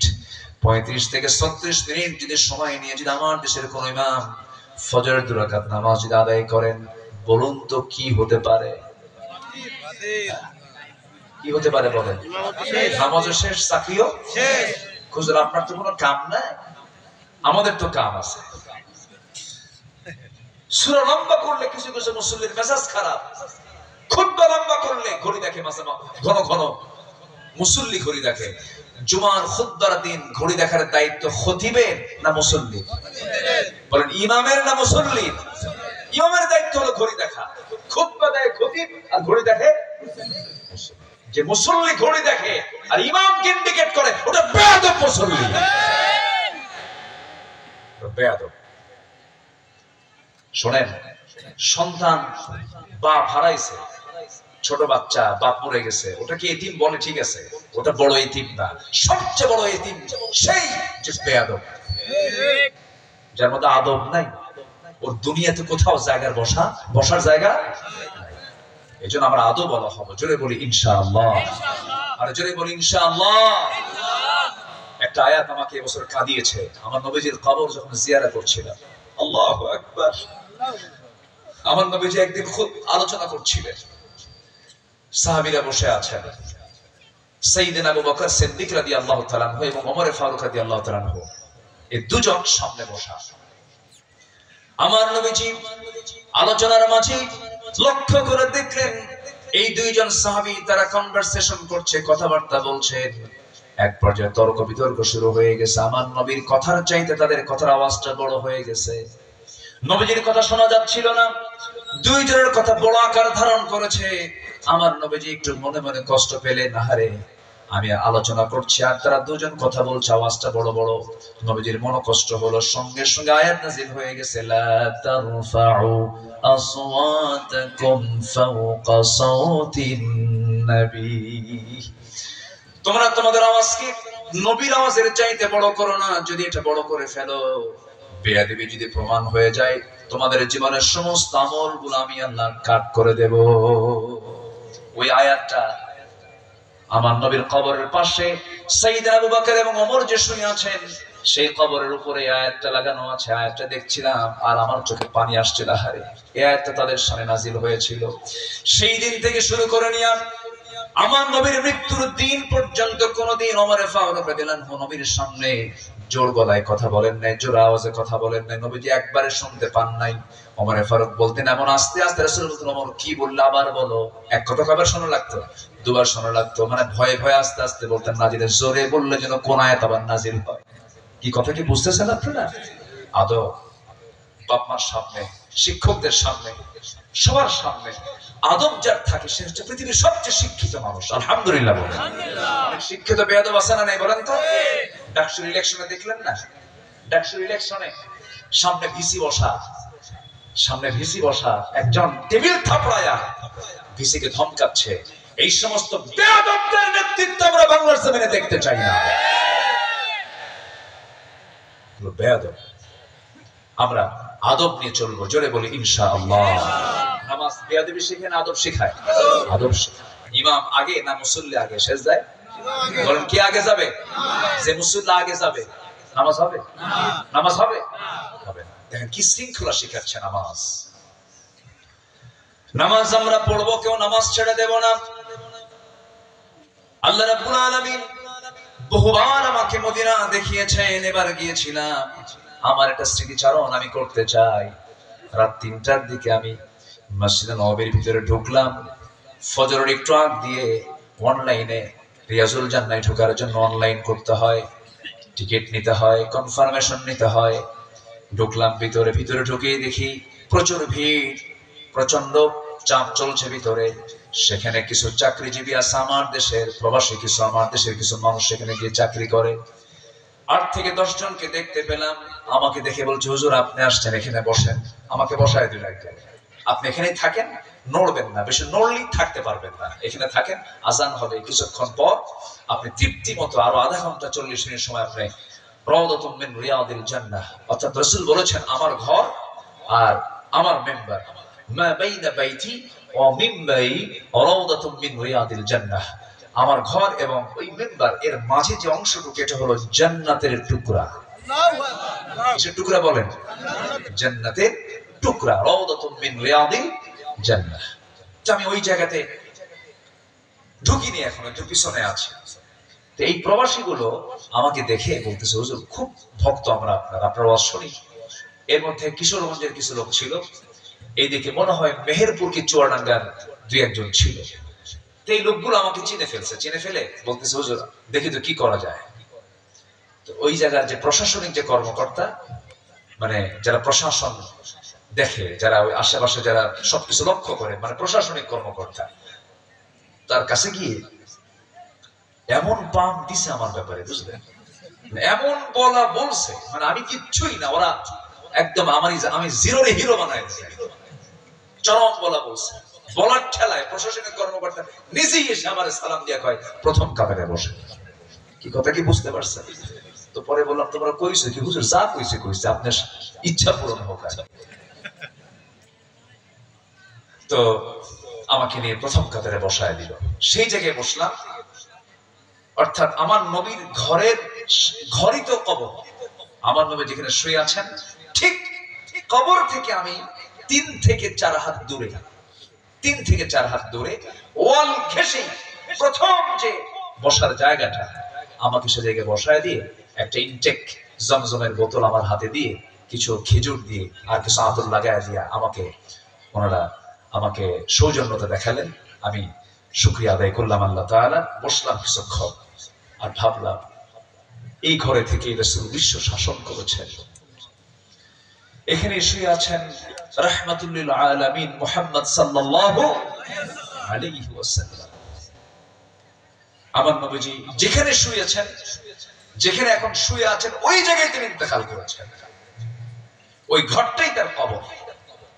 ঠিক রবিউল আউয়াল মাসে আম্মা জান আয়েশার কোলে মাথা রেখে দুনিয়া থেকে যখন বিদায় নেবেন, বিদায় লগন এসেছে।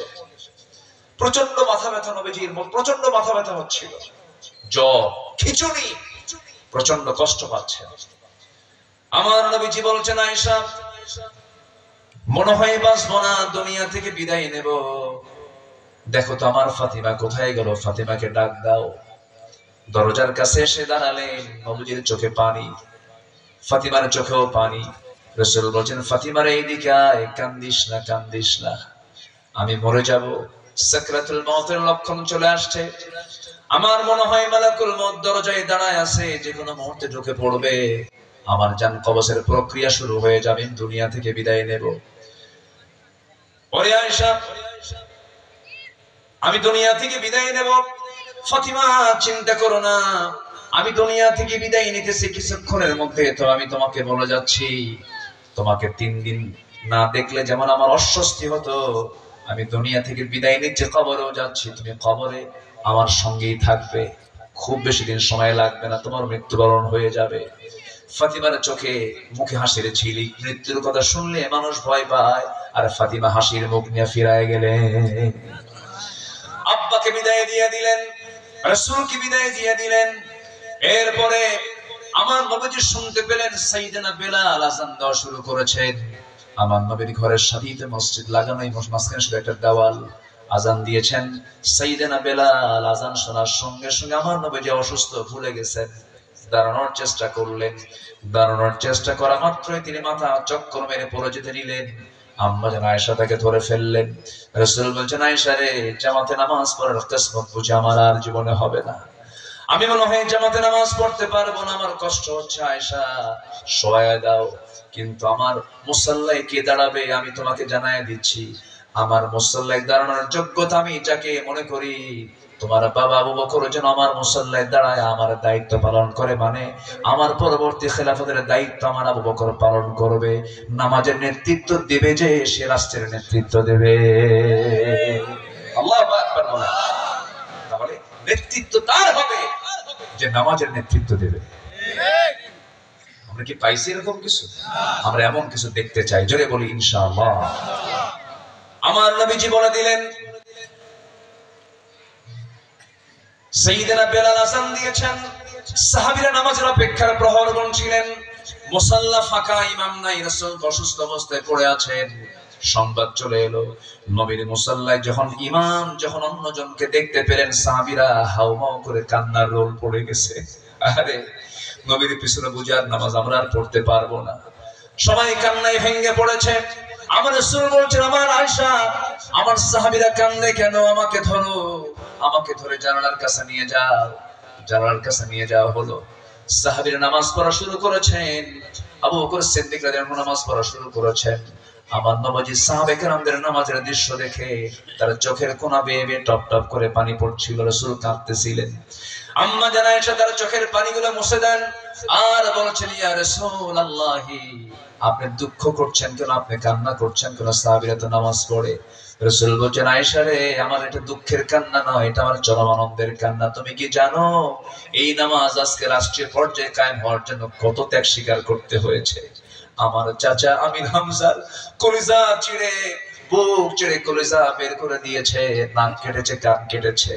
মক্কা থেকে আমাকে ঘাড় ধাক্কা দিয়ে বের করে দিয়েছে। তায়েফে আমাকে মেরে মেরে দেখো কত দাগ করে দিয়েছে। আমার উহুদের ময়দানে আমাকে পাথর মেরে দেখো সামনের দুটো দাঁত ভেঙে দিয়েছে। ও আয়েশা, নামাজ কায়েমের সংগ্রাম করতে গিয়ে খন্দকে আমি আমার কোমর হারায় ফেলেছি। কোদাল মারতে মারতে দেখো আজ পর্যন্ত আমি আমার কোমর সোজা করতে পারি না। এই নামাজ কায়েমের জন্য এত কষ্ট আমি সহ আমার সাহাবীরা করেছে।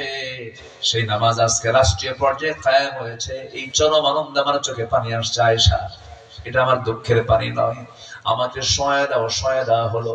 রাসূল এবার বলছেন, আয়েশা রে, আমি বুঝি দুনিয়া থেকে বিদায় নেব, একটা মেসওয়াক এনে দাও। মেসওয়াক এনে দেওয়া হলো।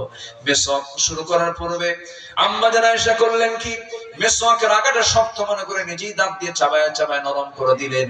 আমার নবী মেসওয়াকটা হাতে নেওয়া মাত্রই মেসওয়াক শুরু না করে মেসওয়াকের আগায় লেগে থাকা থুতুগুলো রাসূল চুষে চুষে পান করছেন আর বলছেন, আয়েশা, আমি তোমাকে দারুণ ভালোবাসি, আমি তোমাকে দারুণ মহব্বত করি, আমি দুনিয়া থেকে বিদায় নিতে চাই। আয়েশা, আমার উম্মতকে বলে দিও, আমার উম্মতকে বলে দিও, আমার উম্মতকে বলে দিও, আমার উম্মতরা যেন কখনো 5 ওয়াক্ত নামাজ না ছেড়ে দেয়।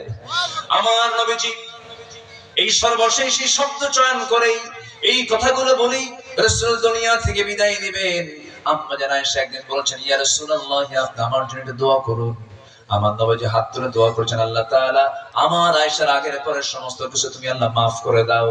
আম্মা জান আয়েশার মুখে হাসির ঝিলিক, খুব আনন্দিত হয়েছেন তিনি। রাসূল বলেছেন, আয়েশা, এত হাসছো কেন? হুজুর, আপনি আমার জন্য যে দোয়া করেছেন আমার তো গুনাহ মাফ হয়ে গেছে। আমার নবীজি বলেন, আয়েশা রে, যে দোয়াটা আমি তোমার জন্য করলাম সেই হুবহু দোয়াটা আমি আমার উম্মতের জন্য প্রত্যেকটা দিন সকাল সন্ধ্যা করি। আমার নবীজি দুনিয়া থেকে বিদায় নিতেছে। আমার নবীজি বলে গেলেন, আয়েশা, আমি কারো কথা মনে করলাম না, আমার উম্মতকে বলে দিবা, আমার উম্মতকে যেন হাসরের ময়দানে যেন নামাজের চিহ্ন দেখে দেখে যেন আমি তাদেরকে জান্নাতের দিকে নিয়ে যেতে পারি। জোরে কোন সুবহানাল্লাহ। অতএব এই জাতির সবাই নামাজি হোক, সবাই চান না ইনশাআল্লাহ? এই গোটা জাতি নামাজি হওয়ার জন্য নামাজের আইন আমাদের পার্লামেন্টে পাস করতে হবে মুসলমান। সম্মানিত ভাইয়েরা, অনেক কথা। ইবাদত কবুল হওয়ার জন্য শর্ত হলো 10টা। এই 10টা অপকর্ম যদি আমরা বাদ দিতে পারি তাহলে সব ইবাদত কবুল করবেন কে? আল্লাহ। এর মধ্যে হয়েছে কয়টা? 2টা। একটা হচ্ছে মুনাফিকি বাদ দেব, নাম্বার 2 হচ্ছে নামাজে অলসতা, বাদ দেব। নাম্বার 3, কি ভয় পাচ্ছেন নাকি আপনারা? হুজুর এতক্ষণ লাগলো কেবল 2টা শেষ হলো, কি যে করবেন আপনি আল্লাহ জানে, এরকম ভাবতেছেন নাকি আপনারা? আমি এরকম মানে ভারসাম্যহীন না, ভাববেন না যে আমি লম্বা সময় নিয়ে আপনাকে কষ্টের মধ্যে ফেলে দিব, না, আমি সময় মতোই শেষ করব। এত পোকা কেন এখানে আছে? বেশ কিছু পোকা কিন্তু আমার খাওয়া হয়ে গেছে অলরেডি, আমি বুঝতে দিই না, কিন্তু এখন বুঝে গেছে যে অনেক পোকার কারণে এখানে সব পড়ে গেছে। যাই হোক, কষ্ট পাচ্ছেন নাকি আপনারা? মুনাফিকি করা যাবে? মিথ্যা কথা বলা যাবে? ওয়াদা ভঙ্গ করা যাবে? আমানতের খেয়ানত করা যাবে? বেনামাজি কোন নেতার নেতৃত্ব মানা যাবে? নামাজ যারা সমাজে চায় না, নামাজের আইন যারা চায় না, তাদেরকে সমর্থন দেওয়া যাবে? যেন মাথায় থাকে। আল্লাহ কবুল করুন, জোরে বলি আমিন। নাম্বার 3, আল্লাহ ও রাসূলের চরম অবাধ্যতা এবং সীমা লঙ্ঘন। আল্লাহ এবং রাসূলের অবাধ্যতা এবং সীমা লঙ্ঘন। আপনাদের ভাষা তো অনেক সুন্দর, আপনাদের মতো করে আমি কথা বলতে পারি না। ভাষা আপনাদের অনেক সুন্দর। কুষ্টিয়া কি বলেন তো? খাজা আর ভাষা নাকি? দিলের কি? কুষ্টিয়ার খাজা আর কি ভাষা। আপনাদের চাইতে একটু সাবেক বৃহত্তর কুষ্টিয়া মেহেরপুর, না? মেহেরপুর কি কুষ্টিয়ার মতো না? কুষ্টিয়া। আর আপনার ভিতরই তো একটু ভাই বড় হয়ে গেছে, একটু পৃথক করে দিচ্ছে, সংসারটা একটু পৃথক হয়ে গেছে। সংসার তো দাদা একই ছিল, এই বাপের যুগে এসে না একটু কম বেশি হয়েছে। তো এই মেহেরপুরের বাংলাটা একদম পিওর, একদম খাঁটি, একদম সহি বাংলা। তাই কুষ্টিয়ার মধ্যে এই দিক দিয়ে আস্তে আস্তে কুষ্টিয়ার ওই খোকসার দিকে যখন চলে গেছে, তখন একটু চেঞ্জ হয়ে গেছে। আবার ওইদিকে পদ্মা যখন পার হয়ে পাবনার দিকে গেছে, তখন আরেকটু চেঞ্জ হয়ে গেছে। এরকম করে করে ভাষা, ভৌগোলিক 10 মাইল পর পর ভাষার একটা পরিবর্তন আমরা লক্ষ্য করি। এই কুষ্টিয়ার সব উপজেলার ভাষা কি একরকম? একরকম না। উপজেলাও ভিন্ন, ভাষাও ভিন্ন, একটু টান কম বেশি আছে, এটা রোধ থাকবেই। এটাই হলো আঞ্চলিক পাসওয়ার্ড। কে করে দিয়েছেন? কে করে দিয়েছেন? ওর বাড়ি মনে হয় আল্লাহর দরগা হবে। কি কথা বলছেন না? আছে না দরগা? আল্লাহর দরগা আছে। এর বাড়ি মনে হয় এই পার্টিতে বাড়ি হবে। আমি এই পার্টিকে বাড়ি মাহফিলে এনামুল হক শাফি, না? এনামুল হক শাফি রাহিমাহুল্লাহ, আল্লাহ কবরটাকে জান্নাতের নূর দিয়ে মুনাফফার করে দেন। আমিন। কি আলোচক ছিলেন, মন্ত্রমুগ্ধের মতো মানুষ শুনত, কত যে উপমা জানতেন, কত যে মিসাল জানতেন। আল্লাহু আকবার। আল্লাহ তুমি আমার মুরব্বী চাচা, আমার খুব প্রিয়, আমাকে খুব ভালোবাসতেন, পাইলে জড়ায়া ধরতেন, আমাকে 3-4টা মাহফিলে তিনি নিজে দাওয়াতও করেছেন। শাফি রাহিমাহুল্লাহ কবরকে তুমি আল্লাহ জান্নাতের টুকরা বানায় দাও, জোরে বলি আল্লাহুম্মা আমিন। সম্মানিত ভাই, তার ছেলে নাসির ইকবাল বিন শাফি, চিনেন তো সবাই মনে হয়, উনি অনেক বড় মাপের আলেম। আল্লাহ তুমি তাকেও কবুল করো, জোরে বলি আল্লাহুম্মা আমিন। তো ভাষা, আপনারা ভাষার দিক থেকে ফার্স্ট, আপনাদের ভাষার বিকল্প কোনো ভাষা গোটা পৃথিবীর কোথাও নাই। আলহামদুলিল্লাহ বলা যাবে না ভাই? জোরে বলেন না ভাই আলহামদুলিল্লাহ। অনেক সুন্দর ভাষা আপনাদের। এই পিস দেনা যায় একই বেল্ট, নদিয়ার সঙ্গে লাগানো ওই মুর্শিদাবাদ যেগুলো আছে, নদিয়া, এর সব এই ভাষাগুলো ভালো। নোয়াখালীর ভাষা আরেকটু ভালো, আরেকটু ভালো।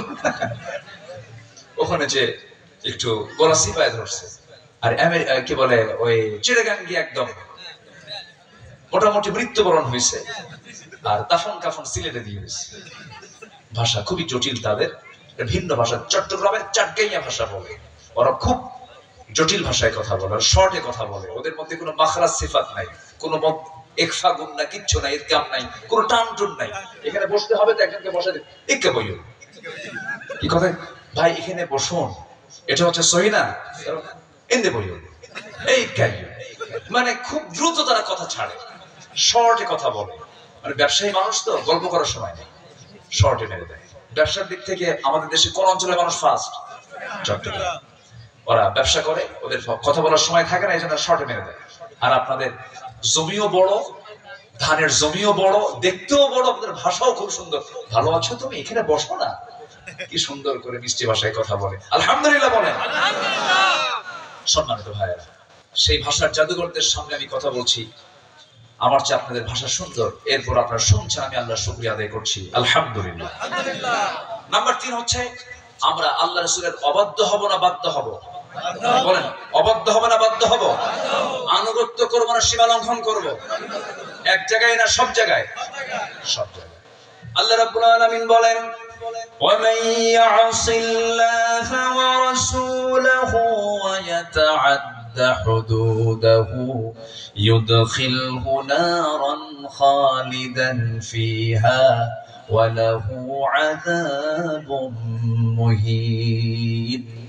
সূরাতুন নিসা আয়াত নাম্বার 14, মহান রব্বুল আলামিন বলেন, যারা সীমা লঙ্ঘন করবে তাদের জন্য যন্ত্রণাদায়ক শাস্তি আছে, জাহান্নাম।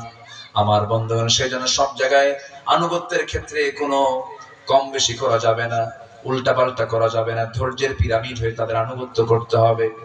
আমার নবীজি মক্কা থেকে মদিনা হিজরত করেছেন। সাহাবীরা যখন সকালবেলা জানতে পারলেন, শুধু হিজরতের সময় আমার নবীর সঙ্গে কয়জন সাহাবী ছিলেন বলেন?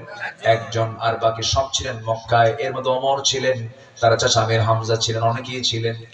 ঘুম থেকে উঠে যখন দেখতে পেলেন নবী মক্কা শূন্য, রাসূলকে মক্কায় কোথাও পাওয়া যাচ্ছে না, আবু জেহেল তো চতুর্দিকে রটায় দিয়েছে, কোথায় পাবে মুহাম্মদকে, যেখানে পাবে তাকে হত্যা করে ফেলবে। আমার নবীজি সাহাবীদের আড়াল হয়ে গেলেন। সাইয়েদনা ওমর ফারুক রাদিয়াল্লাহু তাআলা তরবারি উঁচু করে নিয়ে আবু জেহেলের সামনে দাঁড় হয়ে বলছে, শুনলাম রাসূল নাকি নাই, রাসূলকে বাড়িতে পাচ্ছি না। আবু জেহেল, শুনে রাখ, আমার নবীর একটা পশমের যদি ক্ষতি হয়, খাত্তাবের ছিল ওমর তার প্রতিশোধ নিতে হাল ছাড়বে না। যেরকম সুবহানাল্লাহ। সবাই হিজরত করেছে আড়ালে আড়ালে, আর ওমর ফারুক হিজরত করেছেন প্রকাশ্যে প্রকাশ্যে, তরবারি দেখায় দেখা, আয় এদিকে আয়। কি সাহসী ওমর ছিলেন।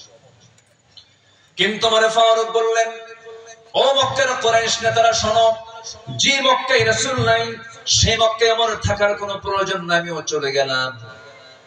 একজন ধনী সাহাবী ছিলেন আব্দুর রহমান ইবনে আউফ রাদিয়াল্লাহু তাআলা আনহু, মিলিয়নার সাহাবী ছিলেন, মিলিয়নার বিলিয়নার টাকার, বিলিয়ন টাকার মালিক ছিলেন তিনি। এই আব্দুর রহমান ইবনে আউফের এক্সপোর্ট ইম্পোর্টের বিজনেস ছিল।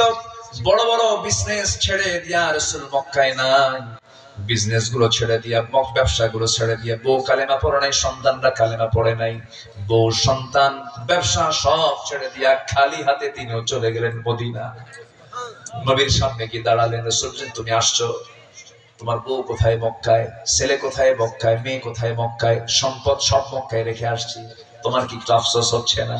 হেসে হেসে বলছেন, হুজুর দুনিয়ার সব ছাড়বো কিন্তু আপনাকে ছাড়বো না। সুবহানাল্লাহ। সব ছেড়ে দেব, আপনাকে ছাড়বো না ইয়া রাসূলুল্লাহ, আমি আল্লাহকে ছাড়তে পারবো না, আপনাকে ছাড়তে পারবো না। নবীজি দেখতে পেলেন সাহাবী একা একা বসে আছে মদিনার সামনে, মদিনার মসজিদের সামনে তিনি বসে আছেন। রাসূলকে দেখে ফেললেন, তাকে দেখে হারে ব্যস্ত আমার আব্দুর রহমান ব্যবসায়ী, সব কিছু বাদ দিয়ে বসে আছে ফকিরের মতো। বউ বাচ্চা কেউ নাই। আমার নবীজির মধ্যে দয়া মায়া হলো। আমার নবীজি এক আনসার সাহাবীকে ডাক দিয়ে বলছেন, আনসার সাহাবী এদিকে আসো, আমার এই আব্দুর রহমান ইবনে আউফের জন্য দেখো তো কিছু করা যায় নাকি। আনসার সাহাবী খুব খুশি হয়ে গেলেন।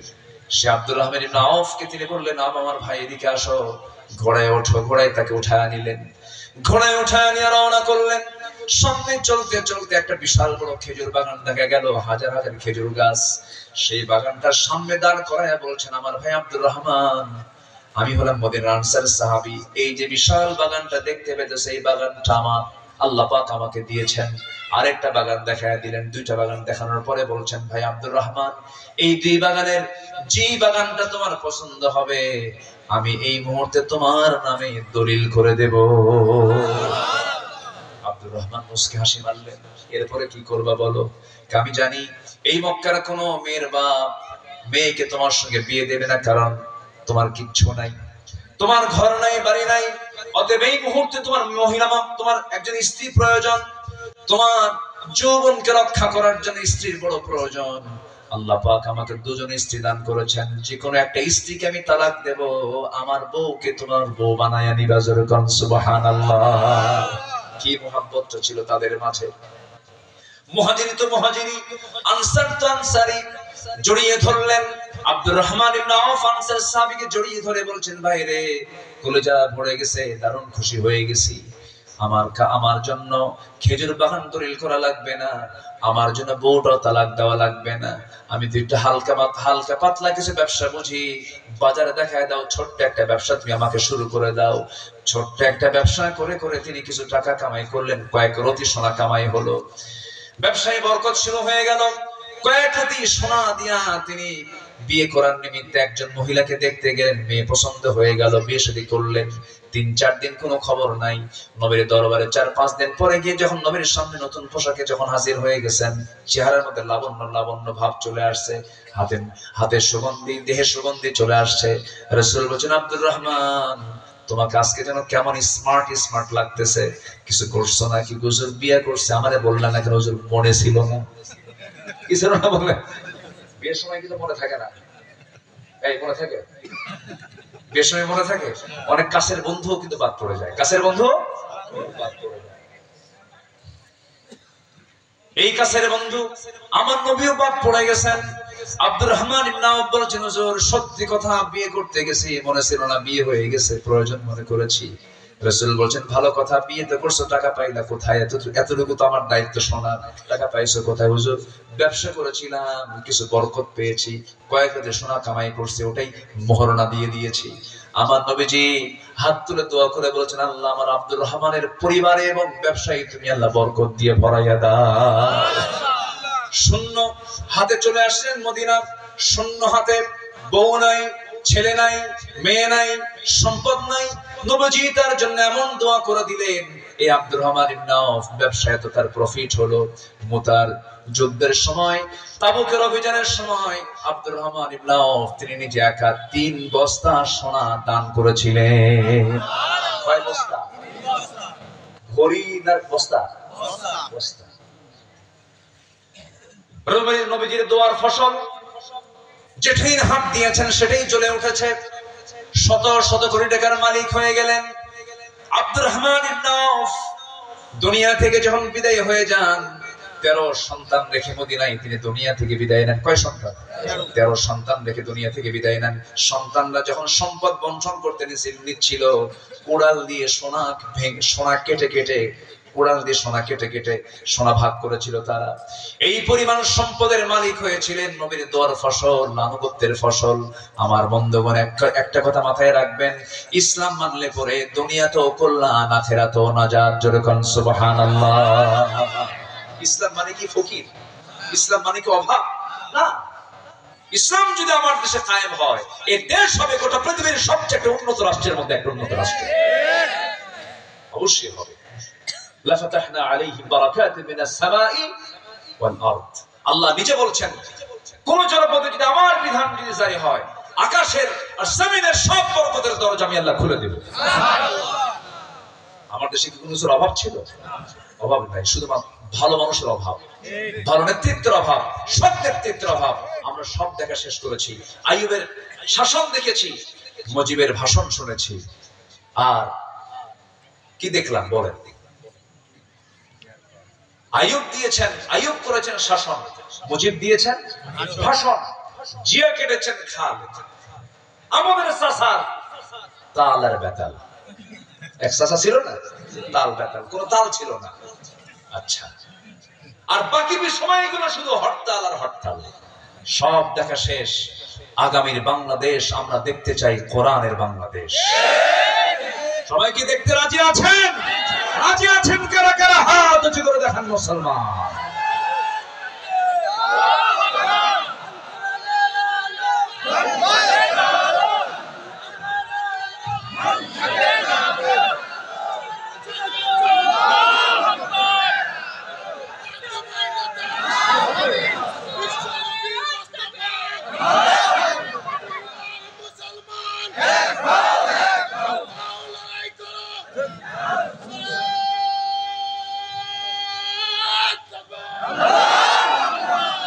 কবুল করুন, জোরে বলে আমিন।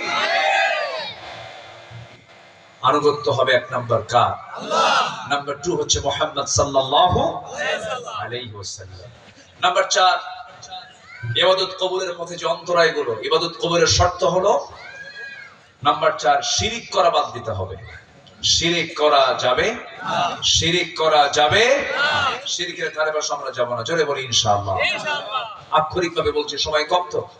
নাম্বার 5 হলো সামনে আর পিছনে যারা পরনিন্দা করে ওদের কোনো দোয়া আল্লাহর দরবারে কবুল হবে না। এরকম লোক তো নাই মনে হয়। ওয়াইলুল লিকুল্লি হুমাযাতিল লুমাযাহ আল্লাযী জামা'a মালাও ওয়া আদ্দাদা। সামনে পিছনে যারা পরনিন্দা করে বেড়ায় তাদের ধ্বংস কামনা করেছেন কে? আল্লাহ। পারলে সামনে দুর্নাম করবেন, সামনে করবেন প্রশংসা, আড়ালে গেলে দুর্নাম করে বেড়াবেন। ও হচ্ছে সবচেয়ে বড় বদমাইশ। এরকম লোক আছে না নাই? এটা ঠিক না। সামনে বলবেন, সামনে বলে ফেলবেন, যা পারবেন সামনে বলবেন। আড়ালে যদি পারেন প্রশংসা করবেন। আড়ালে কি করব? প্রশংসা। সামনে কি করব? দুর্নাম। সামনে বলে ফেলবো ভাই আপনি এগুলো করেন, শেষ, ওখানেই শেষ। কিন্তু আড়াল হওয়ার পর তার দুর্নাম করা মানে হলো তার সমস্ত, আপনার সমস্ত নেক আমল তার হাতে হস্তান্তর করে দাও। ঠিক আছে? এই সমস্ত অপকর্ম থেকে আল্লাহ পাক আমাদেরকে বাঁচান। আর এই সমস্ত চরিত্র যাদের থাকবে তাদের কোনো দোয়া, তাদের কোনো ইবাদত কবুল হবে না। কার কথা? আল্লাহ। আল্লাহ যার ধ্বংস চান তার দোয়া কবুল হয়। ওয়াইলুল লিকুল্লি হুমাযাতিল লুমাযা। আল্লাহ ধ্বংসই যাচ্ছে যার, তাদের দোয়া কবুল হবে? হবে না। সম্মানিত ভাইরা, নাম্বার 6 হলো আল্লাহকে ভুলে থাকা, মন্দ কাজের আদেশ দেওয়া। যাত্রার অনুমতি দেয় এমন লোক আছে না? আকাম কুকামের অনুমতি দেয় আছে না নাই? আছে না নাই? আছে না নাই? আচ্ছা, এই সমস্ত লোক হাজারবার দোয়া করলেও দোয়া কবুল হবে না। আবার মন্দ কাজের জন্য কিছু হুজুর পাওয়া যায়। ধরেন মদের ফ্যাক্টরি উদ্বোধন হবে, কিছু হুজুর ভাড়া করে নিয়ে যায়, হুজুর একটু দোয়া করে দেন। দোয়া করে, আল্লাহ মদের ফ্যাক্টরিতে বরকত দিয়ে দাও।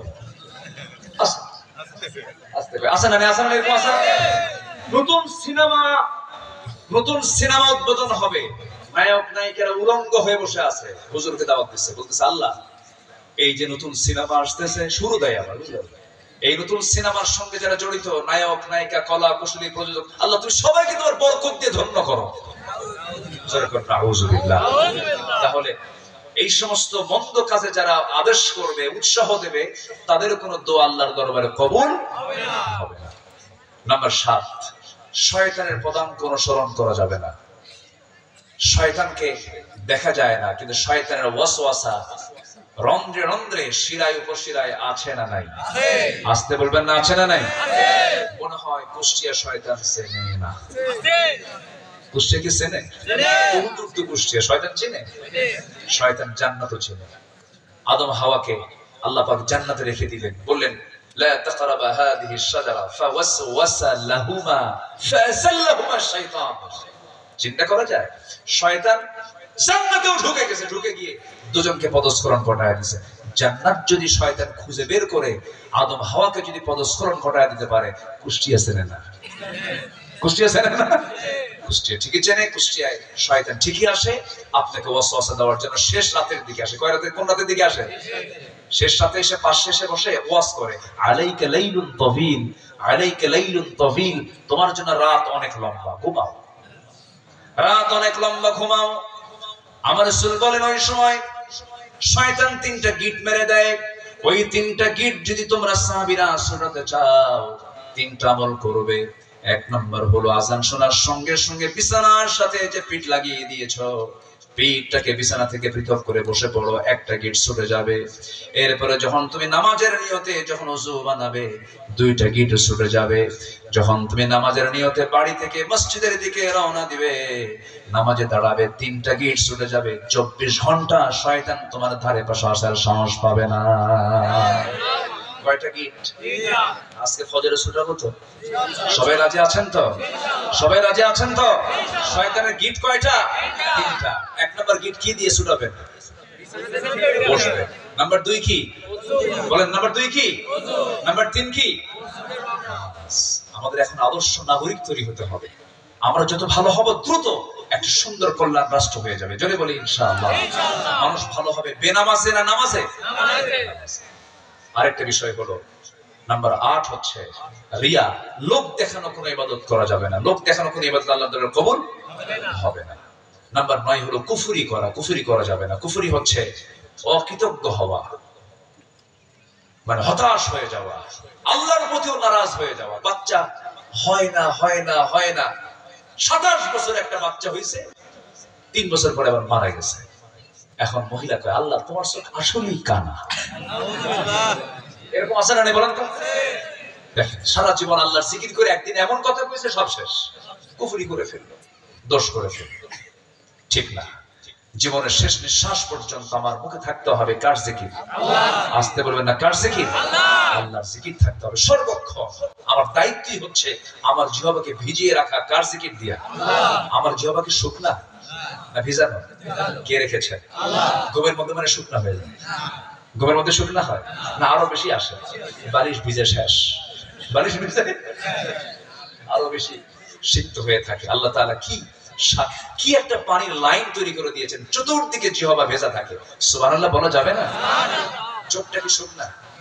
চোখ শুকনা, চোখ কি ভেজা? তাহলে চোখও ভেজা, জিহ্বাও ভেজা। কানের ভিতরে কিছু ময়লা আছে, আছে না? এই ময়লা খেলাকে কি বলে? কোন খোল? কানের যে ময়লা, ইয়ার ওয়াক্স, কানের যে অতিরিক্ত যে ময়লাটা আমরা মনে করি, আসলে কিন্তু এটা ময়লা না, এটা কে দিয়েছেন? এটা কিন্তু কানের মধ্যে আল্লাহ পাক একটা গিরিজ, গিরিজ বোঝেন কি? গিরিজ, ওই যে বিয়ারিং টিয়ারিং যেগুলো সেগুলোকে ঠিক রাখার জন্য মাঝে মাঝে কি করে? গিরিজ দিয়ে দেয়। এই জাতীয় আল্লাহ তাআলা কিছু লিকুইড ওই কানের মধ্যে দিয়েছেন। কেন জানেন? এর দেওয়ার কারণ হলো, এটা স্বাদটাকে আপনারা জানেন কিনা একদিন খাইয়া দেখে তাহলে বোঝা যাবে এটা কেমন। এটা হলো তিক্ত, তিতা, এর মধ্যে কোনো স্বাদ নেই, তিক্ত একটা ভাব আছে। বান্দা যখন ঘুমিয়ে পড়ে, এখন যদি এটা মিষ্টি হতো, মিষ্টি আছে যেখানে পিঁপড়া আছে সেখানে, যদি মিষ্টি হতো তাহলে ঘুমানো মাত্রই সব পিঁপড়া যা আছে সব কোথায় গিয়ে জমা হতো। কিন্তু আল্লাহ পাক ওটাকে মিষ্টি করেছেন, তিতা করেছেন। যদি কোনো পিঁপড়া কানা আছে না কিছু, বোঝে না কিছু, এরকম কিছু বেহুশ মার্কা আছে, হয়তো বেলাইনে কানের মধ্যে ঢুকতে নিয়ে যখন দেখলো তিতা, আস্তে করে বের হয়ে আসে। সুবহানাল্লাহ বলা যাবে না ভাই? কে দিয়েছেন? কে দিয়েছেন বলেন? চোখের পানি মিঠা না লবণ? আমরা খাই কি পানি? বলেন কি পানি খাই? আর আল্লাহ তাআলা চোখের পানি বানায় দিলেন কি? লবণ। এমনি এমনি হয়েছে? এখানে কোন মেশিন কে লাগাইছে? কোন মেশিন কে লাগাইছে বলেন? কে লাগাইছে? আল্লাহ লাগাইছে। পানি খাই হলো লবণ, মিঠা পানি। চোখের পানি লবণ কেন হলো? লবণ হওয়ার কারণ হলো আল্লাহ রাব্বুল আলামিন চোখটাকে চোখের পানি লবণ করেছেন এই জন্য। এর মূল কারণ হলো চোখের পানিতে আমি লবণ এই জন্য করেছি, চোখ হলো মূল্যবান জিনিস, যা বাইরে থাকে। চোখটা সরাসরি বাইরে থাকে, প্রচুর পানির প্রয়োজন, পরিচ্ছন্নতার প্রয়োজন। 24 ঘন্টায় বান্দার চোখ যেন ঠিক থাকে, সেই জন্য আমি আল্লাহ রাব্বুল আলামিন লবণ পানি দিয়ে সাথে মলম বানায় দিয়ে স্থায়ী অয়েন্টমেন্টের ব্যবস্থা আমি আল্লাহ মৃত্যু পর্যন্ত করে দিয়েছি। যেরকম সুবহানাল্লাহ। সকালবেলা চোখের দুই কোণায় কি কালার? কি কালার বলেন? সাদা সাদা। ওটার নাম কি এলাকায় কি বলে? কেত। ঠিক আছে, কেত। কিন্তু এটা কেতর নয়, এটা কি যে একটা অয়েন্টমেন্ট আল্লাহ রাব্বুল আলামিন দিয়ে দিয়েছেন। বান্দা তুই আমাকে ভুলে যাস কেমনে? এই চোখের হক নষ্ট করবি না। এই চোখ দিয়ে দেখবি, তোর সুন্দরী বউয়ের দিকে তাকাবি, নিজের বউ না অন্যের বউ? নিজের বউয়ের দিকে তাকাবি। নিজের বউয়ের দিকে শুধু যদি তাকাস, আর পৃথিবীর কোন নারীর দিকে যদি না তাকাস, তোর বউটাই হয়ে যাবে পৃথিবীর সবচেয়ে শ্রেষ্ঠ রাজরানী। যেরকম সুবহানাল্লাহ। আপনি সব সময় মানুষের বউয়ের দিকে তাকাবেন, নিজের বউ কখনো ভালো হবে না। ওই যে এক যুবক বিয়ে করছে, বিয়ে করার 3 দিন পর কান্দে। এই কান্দিস কেন? কান্দবো না, সুমনের বউ দেখতে কত সুন্দর, দেখেন নজর কাছে সুমনের বউ দেখে, ওর বউ সুন্দর থাকবে। এই চোখের হক আদায় করবো আমরা, হারাম কিছু দেখবো না, হারাম কিছু শুনবো না। এরপর আল্লাহ রাব্বুল আলামিন হারাম কিছু না খেতে মানা করেছেন।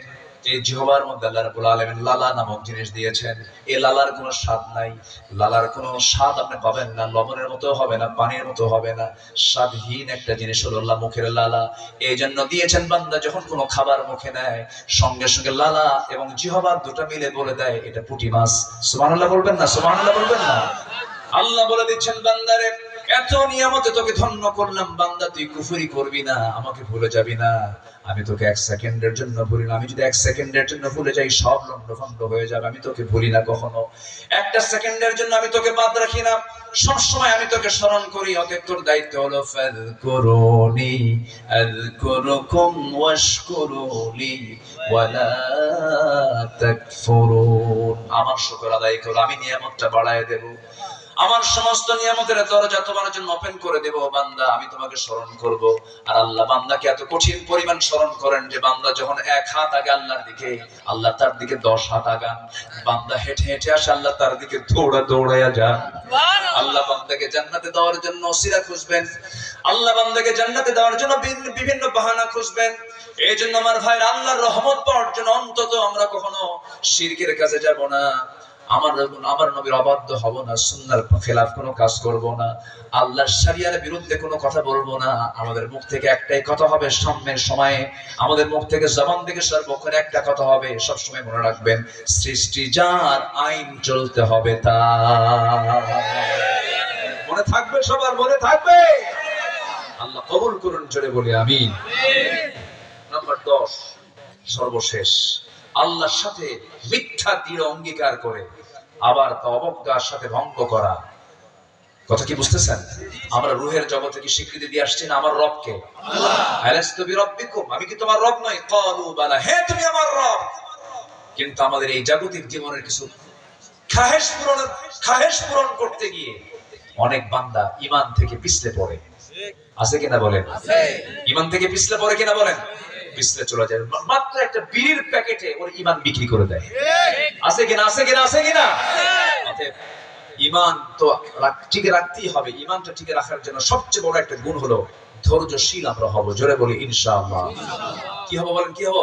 ধৈর্যশীল। ধৈর্য মানে হচ্ছে হারাম কাজ থেকে নিজেকে দূরে রাখা, কুফরি থেকে নিজেকে দূরে রাখা। ধৈর্য এমন একটা গুণের নাম, যার ধৈর্য আছে দুনিয়াও সফল, আখিরাতও সফল। আল্লাহু আকবার বলেন। আচ্ছা বলেন তো, বিয়ে আগে না ধৈর্য আগে? আবার বলেন, বিয়ে আগে না ধৈর্য আগে? ধৈর্য আগে। সেই দিন আমাকে এক মহিলা ফোন দিয়ে বলে, হুজুর আমার স্বামী সকালেও তালাক দেয়, বিকেলেও তালাক দেয়, আমি কি আসি না নাই হুজুর? কত কি বুঝতেছেন আপনারা? তাহলে এই যে তালাকটা দিল, এটা কি ধৈর্যশীলের কাজ? বলেন তো, ধৈর্যশীলের কাজ। তালাক টালাক দিয়ে আমাদের কাছে আসে, সে এই প্রায় এই মানে কি বলে, এটা কি বলবো আমি, এই রিপোর্টটা প্রায় আমাদের কানে আসে। এই ঘটনা প্রায় আমাদের কাছে আমরা ফেস করি। এটা অহরহ চলছে। যে যুবক বিনা কারণে তালাক শব্দটা বারবার মুখে নেয়, ওই যুবককে, ওই স্বামীকে কি করা উচিত জানেন? আমি আমার যেটা মন্তব্য আমি করতে চাই, এলাকায় বাঁশ গাছ আছে না? বাঁশ গাছ, বাঁশের যে ডাল, এটাকে কি বলে? এই চিকন যে একদম পাকা বাঁশের যে কঞ্চিগুলো আছে, 4-5টা একসঙ্গে জোড়া দিয়া পাশায় পাঠানো দরকার। রাগ করতেছেন আপনারা? সত্য পেছন দরকার। ছোটখাটো অপরাধ নয়। সে কার আইনকে লঙ্ঘন করেছে? কার আইনকে লঙ্ঘন করেছে? আল্লাহ বলছেন তালাক নামে সূরা নাযিল করেছেন। তালাক সিস্টেমে দে, দিন তুহুরে দে, মেনস্ট্রুয়াল টাইম পার হবে, সে তুহুরে আসবে, এরপরে তালাক দে। বৈঠক বস, সমঝোতায় বস, কত পর্ব আছে, কত সময় আছে। ওয়াহজুরুহুন্না ফিল মাদাজি'i, বিছানা পৃথক করে দাও, কত কথা আছে, কোনো পর্ব নাই। 100 তালাক। আসলে এরকম মাসালা আছে, ওর তো পিছনে দরকার। আমার মায়েরা খুব খুশি, হুজুর ভালো করে কোন। আমার স্বামীও মাঝে মাঝে হুঙ্কার ছাড়ে। এগুলো কখনো বলবে এগুলো শয়তানের ওয়াসওয়াসা। এগুলো কার ওয়াসওয়াসা বলেন? এটা কে ওয়াসওয়াসা দেয়? কিছুই হয় নাই, হয়তো রান্না বান্না নিয়ে গন্ডগোল লাগছে, অথবা শ্বশুর বাড়ি নিয়ে গন্ডগোল লাগছে, কিচ্ছু না, কোনো কারণ না। হঠাৎ করে মুখ থেকে একদম তালাক দিয়া বিকেল বেলা ফোন দিয়ে বলে, হুজুর কাম সারা, হুজুর কি করছো? হুজুর তালাক দিয়ে দিছি, শাশুড়ি শুদ্ধ তালাক দিছি। আছে কিনা বলেন? আছে কিনা বলেন? আছে কিনা বলেন? এগুলো করা যায়। এগুলো ধৈর্যের মেজাজের ভারসাম্যহীনতা। এগুলো ইমানদারের মুখ থেকে কখনো বের হতে পারে না। ব্যবসা আগে না ধৈর্য আগে? ব্যবসা আগে না ধৈর্য আগে? আপনি পাঞ্জাবি বিক্রি করবেন, পাঞ্জাবি বিক্রেতা, আপনি দোকানে বসে আছেন, এক পাঞ্জাবি দেখি কি পাঞ্জাবি নেবে? বলেন তো, এক পাঞ্জাবি দেখি পাঞ্জাবি নেবে? আপনি একটার পর একটা পাঞ্জাবি খুললেন, 10টা পাঞ্জাবি দেখালেন, এরপরে হয়তো সে নিল অথবা নিল না, যে কি করবেন? বস 10টা দেখাই একটাও নিবে না কেন? ব্যবসা হবে? হবে ব্যবসা? আপনার মনে জ্বলে যাচ্ছে যে অনেকক্ষণ দেখাইছেন, 20 মিনিট দেখানোর পরও কিনলো না, মন জ্বলে সারখার হয়ে যাচ্ছে, এরপরও যখন সে চলে যাচ্ছে, ভাই হলো না ভাই, চলে যায়, ঠিক আছে ভাই, একটা মুস্কি হাসি দিচ্ছে, কিন্তু ভিতরে কি হচ্ছে? ধৈর্য। বউকে বুঝতে দেওয়া যাবে না আমি রেগে আছি, আবার স্ত্রীও বুঝতে দেওয়া যাবে না আমার স্বামীর প্রতি আমি রেগে আছি, কারণ সংসার তো আমাকে সংসার সাজাতে হবে, অনেক ঝড় আসবে, ফেস করতে হবে। একজন নবীর খুব রাগ ছিল, বলুন তো সে নবীর নাম কি বলেন? খুব রাগ। এ রাগ না কমান পর্যন্ত আল্লাহ নবুয়ত দেন নাই। আগে রাগ কমা, ঠিক কিনা বলেন? ঠিক কিনা? আগে রাগ কমাও, এরপরে নবুয়ত দেব। কত লম্বা কথা! আল্লাহু আকবার। সূরাতুল কাসাস।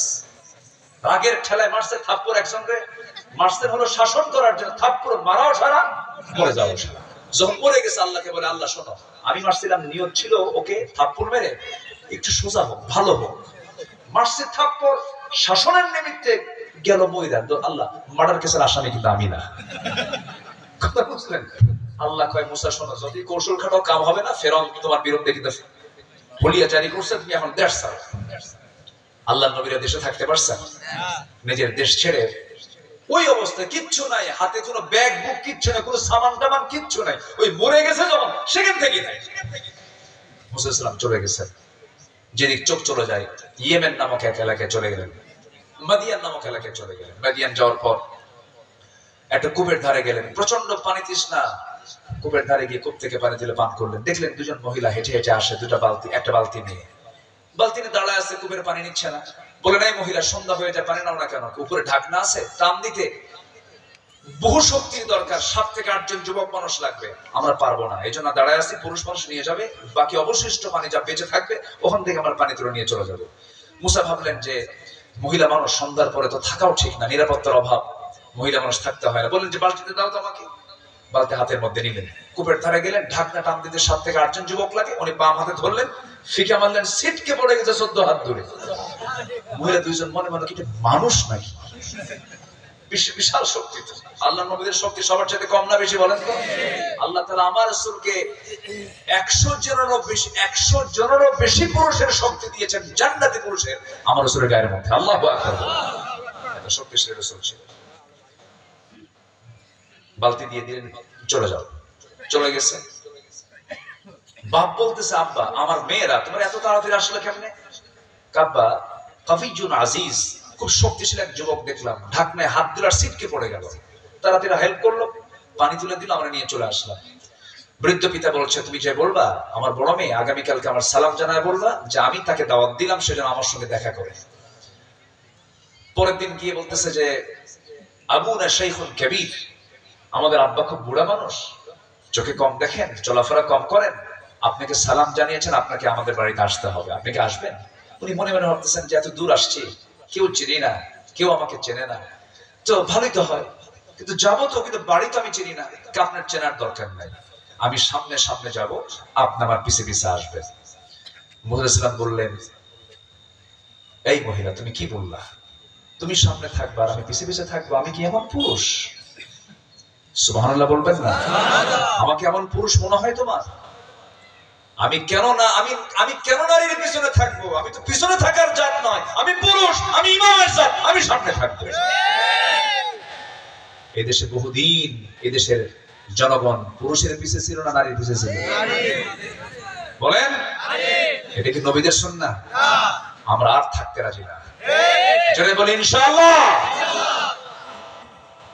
আল্লাহর পয়গম্বর মুসা আলাইহিস সালাতু ওয়াস সালাম এবার বললেন, মহিলা শোনো, আমি সামনে সামনে যাব, তুমি পিছে পিছে আসবে, আমি যদি তোমার পিছনে থাকি আমার চোখের গুনাহ হয়ে যাবে। তুমি একজন নারী, আমি আমার চোখের গুনাহ হতে চাই না, আমি সামনে সামনে চলবো। তুমি তেমন কোনো কথা বলতে পারবা না, শুধু দুটো শব্দ তুমি বলবা। যদি ভুল করে বামের রাস্তা ডানে যাই তখন তুমি বাম বলবা, ডানের রাস্তা বামে যাই তখন তুমি বাম বলবা। ডান বাম, শুধু ভুল হলে পরে বলতে পারবা, নচেত একটা শব্দ তুমি আর তোমার মুখ থেকে বের করতে পারবা না। মহিলা মনে মনে চিন্তা করে, গতকালকে দেখলাম শক্তিশালী যুবক একাই ঢাকনা টান দিল, আজকে দেখি চরিত্র ভালো, তাকায় না, মতলব খারাপ না, সম্মান করতে জানে নারীকে, সম্মান করতে জানে নারীর সতীত্বকে, মনে মনে পছন্দ হয়ে গেছে। কি কথা কি বুঝতেছেন আপনারা? আমার বন্ধুগণ, আদর্শ নারীর চরিত্র হবে যাদের বিবাহ হয় নাই, তারা মনে মনে পছন্দ করবে সেই পুরুষকে যে পুরুষের 1 নাম্বার বড় দৌলত আছে, তার চরিত্র ঠিক আছে, নাম্বার 2 হলো যার শক্তি, যার শারীরিক শক্তি সামর্থ্য আছে। এই দুইটা যোগ্যতা একটা আদর্শ নারীর পছন্দের একটা বিষয়। বাড়ি পর্যন্ত চলে গেছেন, বৃদ্ধ লোকটার সামনে দাঁড়ানো, সালাম বিনিময় হয়ে গেল। মুসা আলাইহিস সালাম সালাম দিলেন, সালামের জবাব বৃদ্ধ লোকটা নিলেন, সালামের জবাব দিয়ে মুস্কি হাসি মেরে বুড়া চেহারায় বৃদ্ধ ভার জনিত কণ্ঠে বলছেন, হে যুবক, আমি তোমাকে চিনতে পেরেছি, তোমার নাম তো মুসা। উনি মনে মনে ভাবলেন, এত দূর চলে আসলাম যে ফেরাউনের ভয়ে এই লোকটা আমার চিনল কেমনে, এই তো বড় বেকায়দা, কি যেন হয়ে যায়। খুব চিন্তা ভরাক্রান্ত মন তার, ভরাক্রান্ত চেহারা। এবার বৃদ্ধ লোকটা বলছেন, ও মুসা, মনে মনে কি চিন্তা করো? না কিচ্ছু না, বুঝতে পারছি, কিন্তু আরো কিছু জানেন কি? থাপ্পড় মারছো, মানুষ মরে গেছে, মার্ডার করার পরে এখানে আসছো। কি কথা কি বুঝতেছে? তোমার নামও জানি, তোমার কামও জানি, সব আমার জানা আছে। এবার তিনি আরো জড়সড় হয়ে গেলেন। এবার বৃদ্ধ লোকটা বলছেন, মুসা, ভয় নেই, চিন্তা নেই, ও জায়গায় আসো নাই, জায়গা মতো আসছো। তুমি যে বৃদ্ধ লোকটার সামনে দাঁড়িয়ে দাঁড়িয়ে কথা বলছো, সাধারণ বৃদ্ধদের কাতারের বৃদ্ধ আমি নই, আমি হলাম সেই ব্যক্তি। ওয়া ইলা মাদিয়ানা আখাহুম শুআইবা, আল্লাহ যাকে এই মাদিয়ানবাসীর জন্য পয়গম্বর করে পাঠিয়েছেন, আমি হলাম আল্লাহ সেই পয়গম্বর শুআইব আলাইহিস সালাতু ওয়াস সালাম। মুসার আনন্দ দেখে কে জড়িয়ে ধরলেন, আল্লাহর পয়গম্বর, কত আনন্দ। বিশ্বের সেরা মানুষ আল্লাহর নবীরা, বিশ্বের শ্রেষ্ঠ মানুষ আল্লাহর নবীরা জড়ে ধরলেন, আবার তাকে সম্মান জানালেন। এবার বলছেন, শোনো মুসা, গতকালকে আমার মেয়ে দেখেছো, আজকে আমার মেয়ে দেখেছো, এই দুইটার যে কোনো একটা মেয়েকে আমি তোমার সঙ্গে বিয়ে দিতে চাই, তুমি কি বিয়ে করবা নাকি? এত বড় চান্স কি কেউ ছাড়ে নাকি ভাই বলেন তো? নবীর মেয়ে, নবীর জামাই হওয়া মানে কি? জামাই হলো 14 গোষ্ঠীর ঠাকুর, ঠিক আছে না? এত বড় একটা অফার বাদ দিলেন না, সঙ্গে সঙ্গে বলছেন, যখন তখন কি কয়, যখন তখন। কিন্তু এবার আল্লাহর নবী স্বয়ং বলছেন, ও মুসা, যখন তখন হবে না, এখন দেব না, কারণ তোমার রেকর্ড খারাপ, থাপ্পড় মারলে মানুষ মরে, থাপ্পড় মারলে মানুষ মরে, এখন বিয়ে দেব না। বিয়ে যদি হতে হয়, তোমার মধ্যে কিছু সমস্যা আছে, এই সমস্যাগুলো দূর করতে হবে। কি সমস্যা বলেন? আমার বাড়ির যে ছাগলগুলো আছে, এই ছাগলগুলো তোমাকে 8 বছর পালতে হবে। 8 বছরে অনার্স কোর্স, 10 বছরে মাস্টার্স কোর্স, কোনটা করবা বলো? 10 বছরেরটাই করবো, মাস্টার্স হয়ে যাক। এবার শুনে বলেন, যাও ছাগল নিয়ে যাও মাঠে। এই পৃথিবীতে যত প্রাণী আছে, সব প্রাণীর মধ্যে সবচাইতে ভদ্র শান্ত প্রাণীর নাম হলো ছাগল। শান্ত। চিন্তা করেন, এই নবীর কাঁধে পড়ে গেছে ছাগল পালার দায়িত্ব। এদিকে রাগ কম না বেশি? এত বেশি রাগ, রাগের চলে তাফসীরে এসেছে তার চুলগুলো টুপি ভেদ করে খাড়া হয়ে যেত। তোতলা মানুষ ছিলেন, তোতলা মানুষ, কথা বলতে বলতে থেমে যেত। আমার বন্ধুগণ, মুসা আলাইহিস সালাতু ওয়াস সালাম এমন রাগ, তার মধ্যে আল্লাহ রাব্বুল আলামিন রাগটা কমায় দেওয়ার ব্যবস্থা করে দিলেন। ছাগল যদি এত অশান্ত, ছাগল এত অশান্ত প্রাণী, যে এত তেড়ি মার্কা প্রাণী, ছাগল যদি একটা বার যদি ব্রেক মারে, মানে হলো 2 পা যদি সামনে একবার গেড়ে দেয়, দড়ি নিয়ে আপনি যাবেন, ও নড়বে না। খুব বেজুত প্রাণী। এই ছাগলকে তিনি একটানা 10 বছর পালন করলেন। শুধু একটা নয়, ছাগল পালকে পারলেন, 10টা বছর পূরণ হয়ে গেল।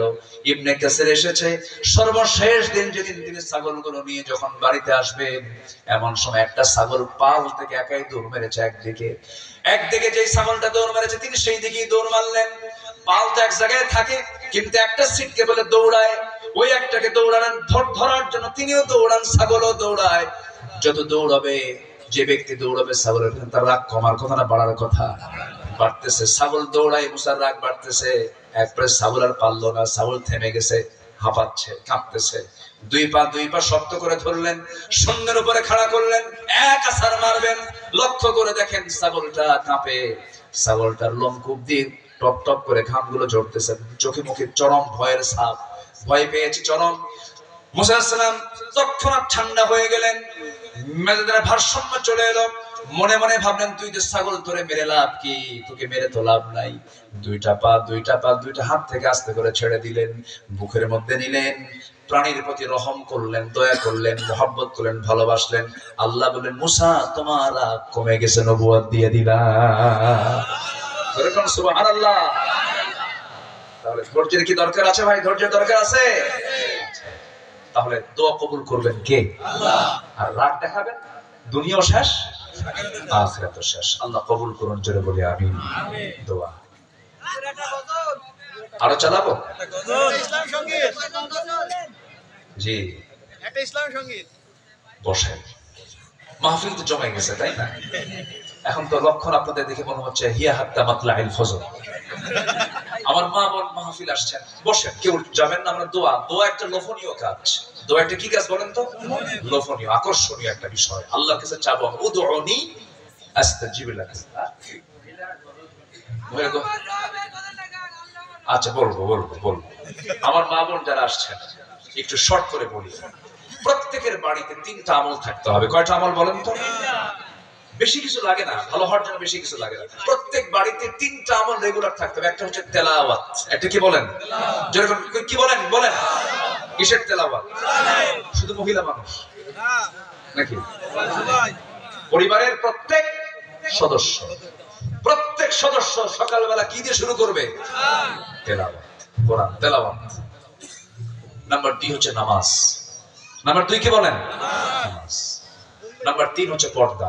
নাম্বার 3 কি বলেন? পর্দা। শুধু মহিলারা করবে। পর্দার হুকুম কি আল্লাহ পাক প্রথমে পুরুষকে দিয়েছেন না মহিলাকে দিয়েছেন? পুরুষকে আগে বলেছেন। ইউদিনা কি বলে? ইয়াগুদ্দু মিন আবসারিহিম ওয়া ইয়াহফাযু ফুরুজাহুম। আগে পুরুষকে আল্লাহ পাক পর্দা করতে বলেছেন। এখন বোরকা পরলে কি পর্দা হয়? বলেন, বোরকা পরলে কি পর্দা হয়? বোরকা পরলেন, কিন্তু আপনার খালাতো ভাই অ্যাভেলেবল, মামাতো ভাই অ্যাভেলেবল, খালাতো ভাই, চাচাতো ভাই, ফুফাতো ভাই অ্যাভেলেবল, দুলা ভাইয়ের হুন্ডার পিছনে সরে ঘুরে বোরকা পরে, তাহলে কি কাম হবে? দুলা ভাইয়ের সঙ্গে দেখা করা জায়েজ? বলেন, দেখা করা জায়েজ? দেবরের সঙ্গে দেখা করা জায়েজ?